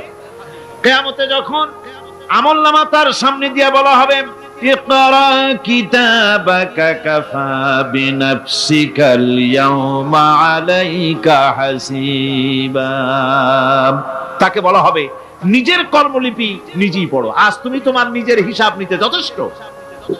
বন্ধুগণ, এই মাহফিলে যত লোক আমরা বসে আছি, আমরা আমাদের হিসাব নিতে যথেষ্ট না আরেকজন লাগবে? কোন আমরা যথেষ্ট কিনা? কথা বোঝেন নাই। আমি বলতে চেয়েছি এটা, আমরা যদি এখন চোখ বুঝে চিন্তা করি যে পিছনের জীবনে কি করেছি, মনে পড়বে নাকি পড়বে না? বলেন সবাই, পড়বে কি পড়বে না? ছোটবেলায় কবে পায়ের নিচে কাটা ফুটেছিল, কবে কোথায় আছাড় খেয়েছিলেন, কবে কার বেল তাল আম কাঁচা আম চুরি করে খেতে গিয়ে কিল খেয়েছিলেন, তাড়া খেয়েছিলেন, তাকে এখন মনে নাই? আছে। তাহলে কিল, ওই তাল বেল চুরি করতে গিয়ে যে কিলটা খাইছিলেন সেটাও মনে আছে, ভালো মন্দ সব মনে আছে। তাহলে কোন হোটেলের রুমে কি করছিলেন, কোন স্কুলে কোন কলেজে কি করছিলেন, তারপরে জীবনে ছোট বড় ঘটনাগুলি চোখ বুঝতে মনে পড়বে না? এবার হিসাব করেন, মনে যদি পড়ে এবার হিসাব করেন আপনি জান্নাতি না জাহান্নামী। আপনি আপনার নিজের হিসাব নেওয়ার জন্য যথেষ্ট। তাকে হিসাব করতে বলা হবে, তোমার হিসাব, তোমার নিজের হিসাব নেওয়ার জন্য তুমি যথেষ্ট, তোমার হিসাব তুমি নিজেই করো, এটা পড়ো। আর সেই কিয়ামতের দিন কোনো সাহায্যকারী মিলবে না। লান তানফাকুম আরহামুকুম ওয়ালা আওলাদুকুম ইয়াউমাল কিয়ামা। লান তানফাকুম, কিয়ামতের দিন কোনো ফায়দা হবে না, অবশ্যই কোনো ফায়দা হবে না, কোনো উপকারে আসবে না। কিয়ামতের দিন তোমার সন্তান, তোমার স্ত্রী, তোমার মাল, তোমার সম্পদ কোনো উপকারে আসবে না। কিয়ামতের ময়দানে সেদিন সব তোমার সাথে বিচ্ছা করবে, সব পালায় যাবে। সেখানে উৎকোষেরও কোনো কারবার নাই যে ঘুষ টুস দিয়া, ফেরেশতাদের কোনো রকম বুঝবাজ দিয়া, আলাদা কোনো চোরাগলি পথ দিয়া একেবারে ফুট করে ভেসতে চলে যাবেন, এমন কোনো সুযোগ নাই। অনেকে বলে, হুজুর এমন কিছু দোয়া শিখায় দেন যাতে ওই সব জেহাদ বোমা এগুলি খুব ভয় পাই, ওসব রাস্তা টাস্তা না, খুব সহজে কিছু দোয়া দুরূদ করিয়া আস্তে করে জান্নাতে চলে যাওয়া যায়, এরকম একটা দোয়া, এরকম একটা পথ বলে দেন। আমি বলি, ভাই এরকমের কোন চোরাগলি আমার রাসূল আবিষ্কার করতে পারেন নাই। আল্লাহর পয়গম্বরের ওই ধরনের কোন পথ আবিষ্কার করতে পারেন নাই। সেখানে কিয়ামতের দিন কাউকে উৎকোষ গ্রহণ করার কেউ নাই, উৎকোষ দেওয়া যাবে না। আর উৎকোষ দিবি না কি, আপনার কাছে কিছু নাইও, থাকলেও নেওয়ার কেউ নাই। এই দুনিয়ায় ফাঁকিবাজি করে বহুত কিছু করা যায়, কিন্তু কিয়ামতের মাঠে এগুলি কিছুই চলবে না। আল-ইয়াওমা লা ইয়ানফা'ু মালুন ওয়ালা বানুন, কিয়ামতের দিন ধন, সন্তান, সন্ততি আর সম্পদ কোনো কাজে লাগবে না। সেদিন শুধু আমল আমল যদি ভালো হয় কাজে লাগবে, আমল খারাপ হবে সব শেষ হয়ে যাবে। আল্লাহ রাব্বুল আলামিন নবীজিকে ডেকে বলেছেন, নবী আপনি বলেন, কুল মা কুনতু বিদআম মিনার রাসূল, আপনি বলুন আমি কোন নতুন রাসূল নই, আমার আগে অনেক নবী রাসূল পৃথিবীতে এসেছেন, তারা বিদায় হয়ে গেছেন। আমি জানি না কিয়ামতের দিন আল্লাহ রাব্বুল আলামিন আমার সাথে কি ব্যবহার করবেন, আর আমি এও জানি না যে কিয়ামতের দিন আল্লাহ পাক তোমাদের সাথে কি ব্যবহার করবেন। এই আয়াত নাযিল হওয়ার পর আল্লাহর হাবিব তার মেয়েকে ডাকলেন, জামাইকে ডাকলেন, নাতিদেরকে ডাকলেন, আহলে বাইতদেরকে ডাকলেন, আর বললেন, ও আমার মেয়ে কলিজার টুকরা ফাতেমা গো শোনো, কেবলমাত্র আয়াত নাযিল হয়ে গেল, আল্লাহ পাক আমাকে শোনাচ্ছেন কিয়ামতের দিন আমি জানি না আমার সঙ্গে কি ব্যবহার করা হবে, আর এও জানি না যে তোমাদের সাথে কি ব্যবহার করা হবে। ও আমার কলিজার টুকরা মেয়ে ফাতেমা, কিয়ামতের দিন মুহাম্মদ সাল্লাল্লাহু আলাইহি সাল্লামের মেয়ে এই হিসাবে তোমার নাজাতের ফয়সালা হবে না। ও আমার কলিজার টুকরা নাতি হাসান আর হোসেন, কিয়ামতের দিন মুহাম্মদ সাল্লাল্লাহু আলাইহি সাল্লামের নাতি হিসাবে ফয়সালা হবে না। ও আমার জামাই হযরতে আলী, কিয়ামতের দিন আমার জামাই হিসাবে নাজাতের ফয়সালা হবে না। আমল যদি ভালো হয় ফয়সালা ভালো হবে, জান্নাতে চলে যাবে। আমল যদি খারাপ হয় কার নাতি কার জামাই দেখা হবে না। সুবহানাল্লাহ। কঠিন কিয়ামতের মাঠ, এই পরকালের বিশ্বাস যদি কলিজার মধ্যে ঢোকে মানুষ ভালো হয়ে যাবে। কোন সুবহানাল্লাহ। আপনাদের দৃষ্টিতে পারবে, কথার জবাব যে দিলেন না। পুলিশে কি মানুষের চরিত্র ভালো বানাইতে পারবে? পুলিশের চরিত্র ভালো বানাবে কেনা, সেটাই তো কথা। মানুষের চরিত্র যাতে ভালো থাকে, মানুষের জন্য খারাপ কাম না করে সেজন্য পুলিশ, পুলিশ যাতে খারাপ কাম না করে সেজন্য আরো একটা ডিপার্টমেন্ট আছে না, তারা যাতে খারাপ কাজ না করে সেজন্য আর একটা আছে।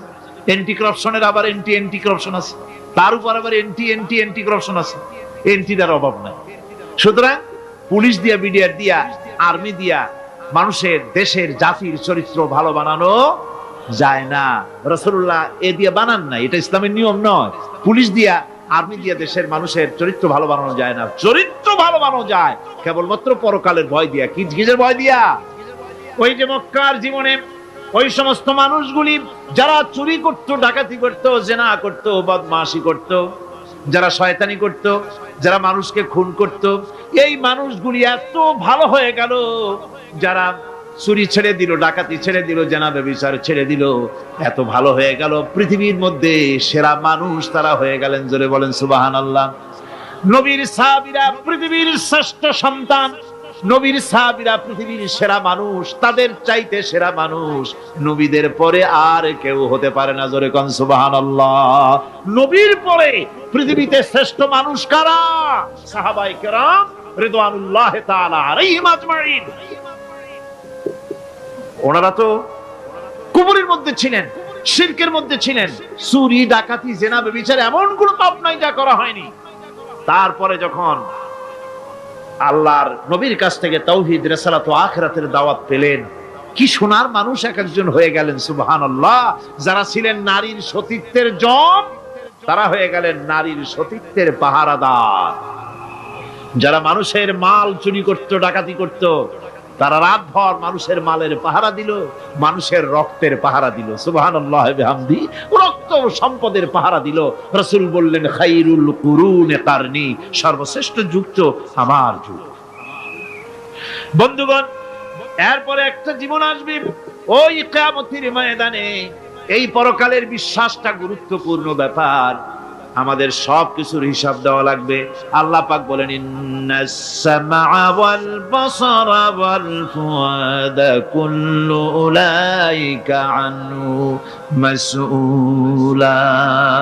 নিঃসন্দেহে মানুষের শ্রবণ শক্তি, দর্শন শক্তি এবং তার অন্তঃকরণের কল্পনা সম্পর্কে আল্লাহ রাব্বুল আলামিনের কাছে জিজ্ঞাসিত হতে হবে। কান দিয়া কি করেছিলা, চোখ দিয়া কি করেছিলা, মুখ দিয়া কি করেছিলে, হাত দিয়ে কি করেছিলে, সবকিছুর জবাব আল্লাহ রাব্বুল আলামিনের কাছে দিতে হবে। সবটার জবাব দিতে হবে, কোনো কিছু বাদ যাবে না। এমনকি মনের ভিতরে যে কল্পনা আমরা করি, এই কল্পনার হিসাব আল্লাহর দরবারে দিতে হবে। কোরআনে কারীম বলছেন, ওয়া ইন তুবদু মা ফি আনফুসিকুম আও তুখফুহু ইউহাসিবকুম বিহিল্লাহ। মনের ভিতরে তুমি যেটা কল্পনা করো সেটা প্রকাশ করো, অথবা তুমি গোপন রাখো, যাই তুমি করো না কেন, আল্লাহ রাব্বুল আলামিন এর হিসাবও তোমার কাছে নেবেন। ফায়াগফিরু লিমান ইয়াশাউ ওয়া ইউআযযিবু মান ইয়াশাউ ওয়াল্লাহু আলা কুল্লি শাইইন কাদির। মহান আল্লাহ পাক বলেন, করার পর তোমার মনের ভিতরে কি কল্পনা করেছিলে ওইটার হিসাব আমি নেব। হিসাব নেওয়ার পর যারে খুশি ক্ষমা করে দেব, যাকে খুশি শাস্তি প্রদান করব।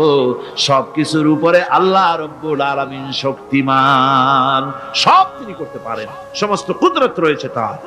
সুতরাং মানুষদেরকে, আল্লাহর বান্দাদেরকে বিশ্বাস করতে হবে যে আমার কোনো কথা বাদ যাবে না, কথাগুলি রেকর্ড হচ্ছে, কথা রেকর্ড হচ্ছে। আমি যে ওয়াজ করতেছি এই কথাগুলি রেকর্ড হচ্ছে নাকি হচ্ছে না? অনেক টেপ রেকর্ডার রেকর্ড হচ্ছে, অডিও ভিডিও হচ্ছে। আজ থেকে 50 বছর পর যদি এই রেকর্ড বাজানো হয়, আমাকে যদি বলা হয় যে আপনি অমুক জায়গায় অমুক কথা বলেছেন, আমি যদি বলি না আমি কথা বলি নাই, তারপরে যদি রেকর্ড বাজানো হয়, তাহলে আমি কথা যে বলি নাই যদি বলি, তাহলে এটা ধরা পড়বে না? সেখানে ধরা পড়বে না? তাহলে এই মানুষের কথা প্লাস্টিকের ফিতায় রেকর্ড করে 50 বছর, 100 বছর, 200 বছর, 500 বছর যদি প্লাস্টিকের ফিতায় এটাকে চলচ্চিত্র করে অথবা টেপ রেকর্ডারে করে যদি ধরে রাখা যায়, এই বুদ্ধিটা কে দিলেন কন্ত দেখি? সবাই কন্যা এই বুদ্ধিটা দিলেন কে? যে আল্লাহ রাব্বুল আলামিন মানুষের মাথায় বুদ্ধি দিলেন, যার দ্বারা সে মানুষের কথাবার্তা অ্যাক্টিভিটি সব ধরে রাখতে পারে। সে আল্লাহ রাব্বুল আলামিন বুঝি আপনার আমার কথা এবং আপনার আমার অ্যাক্টিভিটিস কে তিনি বুঝি ধরে রাখতে পারবেন না কিয়ামত পর্যন্ত? পারবেন কি না? সেজন্য রাব্বুল আলামিন বলেন, মা ইয়ালফিযু মিন কাওলিন ইল্লা লাদাইহি রাকীবুন আতীদ। সমস্ত কথা রেকর্ড হচ্ছে। সুবহানাল্লাহ কোন জোরে! সমস্ত কথা রেকর্ড হচ্ছে, একটা কথাও বাদ যাবে না। মুখ আছে বলেই কথা বলবেন তা না, হিসাব করে কথা বলতে হবে। গীবত গাওয়া যাবে না, মিথ্যা কথা বলা যাবে না, মিথ্যা ওয়াদা করা যাবে না। মিথ্যা ওয়াদার তো মৌসুম এসে গেছে। কি কোন বোঝেন কথা? হ্যাঁ, মিথ্যা ওয়াদার মৌসুম এসে গেছে। এখন মৌসুমে বাহার, মিথ্যা বলার। কত সুন্দর সুন্দর ওয়াদা, সোনা দিয়া রাস্তা বানায় দেব। অভুক্ত মানুষদের বলা হয় না খেয়ে মরবেন না, কিন্তু কি খেয়ে মরবে তাও কয়। আমরা যদি যাইতে পারি তাহলে মটকির মতো রসগোল্লা বানাই দিই, গরুর গাড়ির চাকার মতো জিলাপি বানাই দিই, খাইতে গিয়ে হা করে চিত হয়ে থাকবে। কত রঙিন রঙিন কথা। মিথ্যা ওয়াদার সময় এসেছে। ভাইরা আমার, পরকাল যদি বিশ্বাস করে সেই ব্যক্তি কিছুতেই মুখ আছে বলেই যা খুশি বলবে না, পরনিন্দা করবে না, পরচর্চা করবে না, হাত আছে বলেই যা তা লিখবে না। ঘটনা হইল একটা, লিখলো আর একটা। কলম একটা আছে বলেই যা খুশি তা লেখা যায় না, মুখ আছে বলেই যা খুশি তা বলা যায় না, চোখ আছে বলেই যা খুশি তা দেখা যায় না। গরু খাওয়া জায়েজ করা হয়েছে বলে গরুর লেজ থেকে মাথা পর্যন্ত পাইকারি দরে সব খাওয়া যায় না। গরু খাওয়া হারাম না হালাল? হালাল। পাইকারি দরে লেজ থেকে মাথা পর্যন্ত সব খাওয়া হালাল না। ওর মধ্যে আল্লাহ কিছু হারাম রেখে দিছে, সেগুলোকে বাইসে খাইতে হবে। আল্লাহ দেখতে চান পাইকারি দরে জমের খাওয়া খাও না আমার হারাম গুলি বাদ দিয়ে খাও, নিষেধ করা গুলি বাদ দিয়ে খাও। মুখ আছে বলেই যা খুশি তা বলা যাবে না, কান আছে বলেই যা খুশি তা শোনা যাবে না, চোখ আছে বলেই যা খুশি তা দেখা যাবে না, হাত পা আছে বলেই যা খুশি তা করা যাবে না। সবটার পেছনে আল্লাহ রাব্বুল আলামিনকে ভয় করা লাগবে। মহান আল্লাহ রাব্বুল আলামিন বলে, বান্দারে তোমার সমস্ত কার্যাবলী এমনকি তোমার চাহনিটা পর্যন্ত কার দিকে কি নিয়তে তাকাইছো কেউ জানে না, আমি আল্লাহ রব্বুল আলামিন জানি। وَيَعْلَمُ خَائِنَةَ الْأَعْيُنِ وَمَا تُخْفِي الصُّدُورُ। তোমার অন্তঃকরণ কি জিনিস গোপন করে আর তোমার চক্ষু কি লুকোচুরি খেলে আমি টের পাই। সুবহানাল্লাহ বিহামদি। চশমার ফাঁক দিয়া কি দেখো, কারে দেখো, কি নজরে দেখো, সানগ্লাস পরিয়া কেউ ঠিক পায় না, আমি ঠিক পাই। সুবহানাল্লাহ, জোরে কোন সুবহানাল্লাহ। সুতরাং চোখের নজরের হিসাব হবে, হাতের কাজের হিসাব হবে, পায়ের চলার হিসাব হবে, আপনার বলার হিসাব হবে, মুখে যা বলেছেন, যা করেছেন, হাত পাও দিয়ে যা করেছেন, সবকিছুর হিসাব হবে কিয়ামতের দিন। আল্লাহর দরবারে সবকিছু উপস্থিত হবে, কোনো জিনিস বাদ পড়বে না। فَمَن يَعْمَلْ مِثْقَالَ ذَرَّةٍ خَيْرًا يَرَهُ وَمَن يَعْمَلْ مِثْقَالَ ذَرَّةٍ شَرًّا يَرَهُ।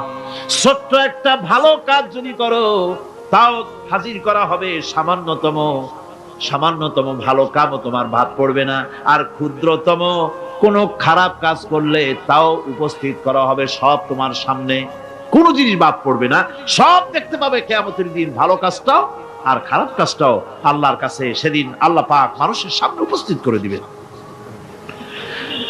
আল্লাহ পাক বলছেন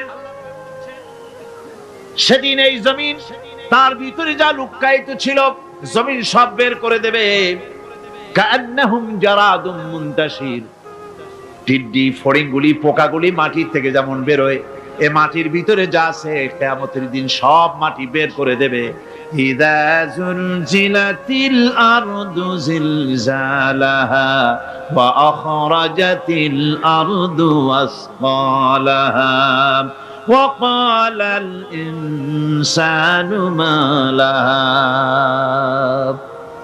এ জমিনকে ঝাঁকি মারা হবে প্রবল এক ঝাঁকুনি, প্রবল এক ঝাঁকুনিতে এই পৃথিবীর মধ্যে যা কিছু আছে সব বেরিয়ে যাবে। সুবহানাল্লাহ কইতে ইচ্ছা করে না মিয়ারা? এক ঝাঁকুনিতে পৃথিবী সব বের করে দেবে। মানুষ हैरान হয়ে বলবে কি হয়েছে, এ মাটির হলোটা কি? আমার বন্ধুগণ, মানুষ हैरान হয়ে গিয়ে বলবে মাটির কি হলো? আল্লাহ রাব্বুল আলামিন বলেন ইয়াউমাইযিন তুহাদ্দিসু আখবারাহা বিআন্না রাব্বাকা আওহালাহা। জমিনের উপরে যা ঘটেছে জমিন তা সব বের করে দেবে, সব প্রকাশ করে দেবে। আর এটা এই জন্য হবে যেহেতু তার রবের হুকুম হয়েছে, তার রব হুকুম করেছে বের করে দে।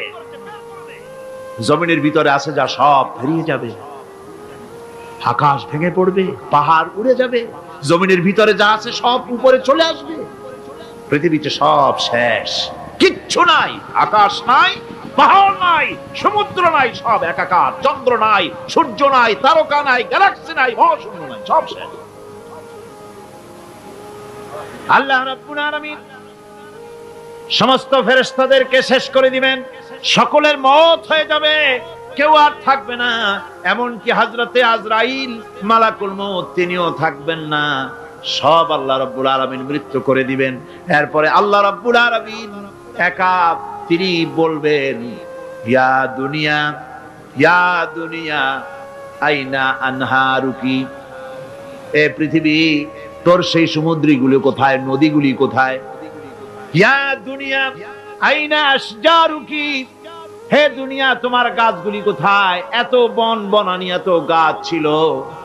ইয়া দুনিয়া আইনা জিবালুকি, হে পৃথিবী তোর জমিনে যত পাহাড় ছিল পাহাড়গুলি কই? যত স্বৈরাচার ছিল জমিনের উপরে, যারা স্বৈরাচারী মনোবৃত্তি নিয়ে মানুষ ধ্বংস করেছে, দেশ ধ্বংস করেছে, মায়ের বুক খালি করেছে, ওই স্বৈরাচারগুলি কই? কোনো জবাব নাই। আল্লাহ পাকের পরে বলবেন লিমানিল মুলকুল ইয়াউম, কার রাজত্ব? আজকে রাজত্বটা কার? আল্লাহ 3 বার আওয়াজ দিবেন, আজকে রাজত্ব কার? আল্লাহ পাক যখন 3 বার করে ডাক দিবেন, কোনো জবাব নাই, কোনো জবাব নাই। কে জবাব দেবে? আল্লাহ রাব্বুল আলামিনের সামনে কার ক্ষমতা আছে কথা বলার? কেউ তো নাই, সব শেষ। আল্লাহ পাক বলবেন লিল্লাহিল ওয়াহিদুল কাহ্হার, একমাত্র পরাক্রমশালী আল্লাহ রাব্বুল আলামিনের রাজত্ব আজ। সেই হাসরের মাঠে আমাদের সকলকে উপস্থিত হয়ে যেতে হবে। কেউ আমরা এখান থেকে বাঁচতে পারবো না, সবাইকে উঠতে হবে। অপরাধীরা সেখানে অসহায় হয়ে যাবে, অপরাধীরা অসহায় হয়ে যাবে। আল্লাহ পাক বলেন ফাইদা জাআতিস সাখাতু ইয়াওমা ইয়াফিরুল মারউ মিন আখিহি ওয়া উম্মিহি ওয়া আবিহি ওয়া সাহিবাতিহি ওয়া বানিহি। অবশেষে যখন কান ফাটানো আওয়াজ আসবে, এই আওয়াজ সেদিন মানুষ নিজের মা বাপ ভাই বোন সব থেকে বিচ্ছিন্ন হয়ে যাবে, সব একের থেকে আরেকজন পালায়ে যাবে, হারায় যাবে, কেউ কাউকে আর খুঁজে পাবে না। সেদিন ওই কিয়ামতের মাঠে বিভীষিকাময় দৃশ্য, মানুষ হয়রান হয়ে যাবে। মাথার 1 হাত অথবা অর্ধ মাইল অথবা 1 বিগত এতটুকুন উপরে ওই প্রকাণ্ড সূর্যটার তাপ আসবে, গুনাহগারের মাথার চান্দি ফেটে গিয়া মগজগুলি গলে গলে নাক কান দিয়ে বের পড়তে লাগবে, জিহ্বাটা কুকুরের মতো ঝুলে নাভিস্থল পর্যন্ত পড়ে যাবে, মাটিটা সূর্যের উত্তাপে তামার মতো গরম হয়ে যাবে, সারা হাসর জুড়ে আওয়াজ হবে পানি পানি পানি। মানুষেরা হয়রান হয়ে যাবে। সে হাসরের ময়দানে এই চরম কষ্টের ভিতরে আল্লাহ রাব্বুল আলামিন বলেন সেদিন 2টো ভাগ হয়ে যাবে। একদল মানুষের চেহারা আলোয় ঝলমল হয়ে যাবে, আর একদল মানুষের চেহারাগুলি কালো হয়ে যাবে। উজুহু ইয়াওমাইদিন মুসফিরাতুন দাহিকাতুন মুস্তাবশিরা ووجوه يومئذ عليها غبرة। আল্লাহ পাক বলেন এক শ্রেণীর মানুষের চেহারা হাস্যোজ্জ্বল ঝলমলে হয়ে যাবে, আর এক শ্রেণীর মানুষের চেহারাগুলি কালো হয়ে যাবে। তারহাকুহা কাতারা উলাইকা হুমুল কাফারাতুল ফাজারা। হাস্যোজ্জ্বল, স্বচ্ছন্দপূর্ণ, সুন্দর, উজ্জ্বল ঝলমলে চেহারা হবে ঈমান আনার কারণে, পরকালকে বিশ্বাস করার কারণে, আল্লাহ এবং রাসূলের কথা অনুযায়ী জীবন যাপনের কারণে চেহারাটা উজ্জ্বল হয়ে যাবে। আর আল্লাহর নাফরমানি, রাসূলের নাফরমানি, পরকালকে অস্বীকার করার কারণে কাফেরগুলির চেহারা, মুনাফিকগুলির চেহারা কালো হয়ে যাবে। তাদেরকে আলাদা করে দেওয়া হবে। আমতাজুল ইয়াওমা আইয়ুহাল মুজরিমুন, মুজরিমদেরকে আলাদা করে দেওয়া হবে, 2টা ভাগ হয়ে যাবে। এই চরম অবস্থা সৃষ্টি হবে কিয়ামতের ময়দানে। সেদিন রাসূল করিম সাল্লাল্লাহু আলাইহি ওয়াসাল্লাম উম্মতের জন্য সুপারিশ করবেন। সেই সুপারিশ যেন আমাদের করতে পারেন, সেজন্য আমাদেরকে তৈরি করতে হবে, সে ধরনের যোগ্য আমাদেরকে বানাতে হবে। বন্ধুগণ, এই পরকালীন জীবন, এর সম্ভাবনা, এটা যে হবে এবং সেই পরকালে আমাদের সকলকে যে উঠতে হবে, কিয়ামতে আল্লাহর কাছে জীবনের সবকিছুর জবাবদিহি করতে হবে, এই ভীতি সৃষ্টি করতে চায় আল্লাহ পাক মানুষের ভেতরে। আল্লাহ পাকের চাইতে মানুষের কল্যাণকামী আর কেউ আছে? চিল্লায় কোন আল্লাহর চাইতে, বিশ্ববাসীর সৃষ্টি জগতের কল্যাণকামী আল্লাহর চাইতে, রাসূলের চাইতে বেশি কেউ কি আছে? সে আল্লাহ পাক সব বলে দিলেন, ওপেন সিক্রেট করে দিলেন, সব গোপন ফাঁস করে দিলেন। কেমনে বিচার হবে, কেমনে কিয়ামত অনুষ্ঠিত হবে, কেমনে কি হবে, সব খুলে খুলে আল্লাহ পাক বলে দিলেন আমাদেরকে ভালো হওয়ার জন্য। কোরআনে কারীম বলছে লাইসাল বিররা আন তুওয়াল্লু ওয়ুজুহাকুম কিবালাল মাশরিকি ওয়াল মাগরিব। পূর্ব পশ্চিমে মাথা ঘুরানো, সার নত করা, মাথা ঘুরানো, মুখ ঘুরানো, এটাই কিন্তু সৎ কাজ এবং পুণ্যবান হওয়ার সৎ কাজ করার নেককার হওয়ার জন্য যথেষ্ট নয়, বরং ওয়ালাকিন্নাল বিররা মান আমানা বিল্লাহি ওয়াল ইয়াউমিল আখির। প্রকৃতপক্ষে সৎকারী মুমিন, ভালো কাজ করা, প্রকৃত মুমিন, সত্যিকারের ভালো মানুষ, সত্যিকারের ইমানদার হওয়ার জন্য 10টি কাজ লাগবে। কয়টি কাজ? 10টি কাজ লাগবে। সেই 10টি কাজের একটি কাজ গত বছর আপনাদের খেদমতে আরজ করা হয়েছে, 2টি বলা হয়েছে, বাকি আজকে বললাম আরেকটা, হয়ে গেল 3টা। বাকি আছে কয়টা? 7টা। বাকি আছে আরো 7টা। পরকাল ভিত্তিক জীবনযাপন যদি করতে পারি তাহলে আমরা হব দুনিয়ার শ্রেষ্ঠ মানুষ। কোন আলহামদুলিল্লাহ।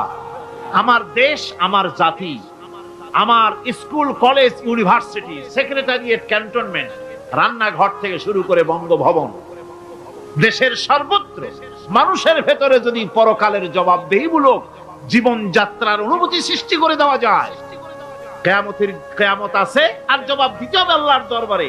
এই পরকালকে এভাবে বিশ্বাস করতে পারলে, ওইভাবে জীবন গড়তে পারলে দেশ সুখী হবে, সমৃদ্ধশালী হবে, বিপদ দূরীভূত হবে, অন্ধকারের আমানিশা দূর হয়ে গিয়ে পৃথিবীতে আবার সুন্দর সূর্য উদিত হবে। ইসলামের নতুন বার্তা নিয়ে পৃথিবীতে শান্তি আসবে, সুখ আসবে, সমৃদ্ধি আসবে, স্বাধীনতা টিকবে, সার্বভৌমত্ব টিকবে, দেশ এক সুখী সমৃদ্ধশালী সুন্দর দেশে পরিণত হবে। বাংলাদেশ হবে পৃথিবীর একটা আদর্শ দেশে পরিণত হয়ে যাবে, যদি এই কথাগুলি আমরা বিশ্বাস করি আর আমল করে চলতে পারি। আল্লাহ পাক যেন সে তৌফিক আমাদের দেন। সকলে বলি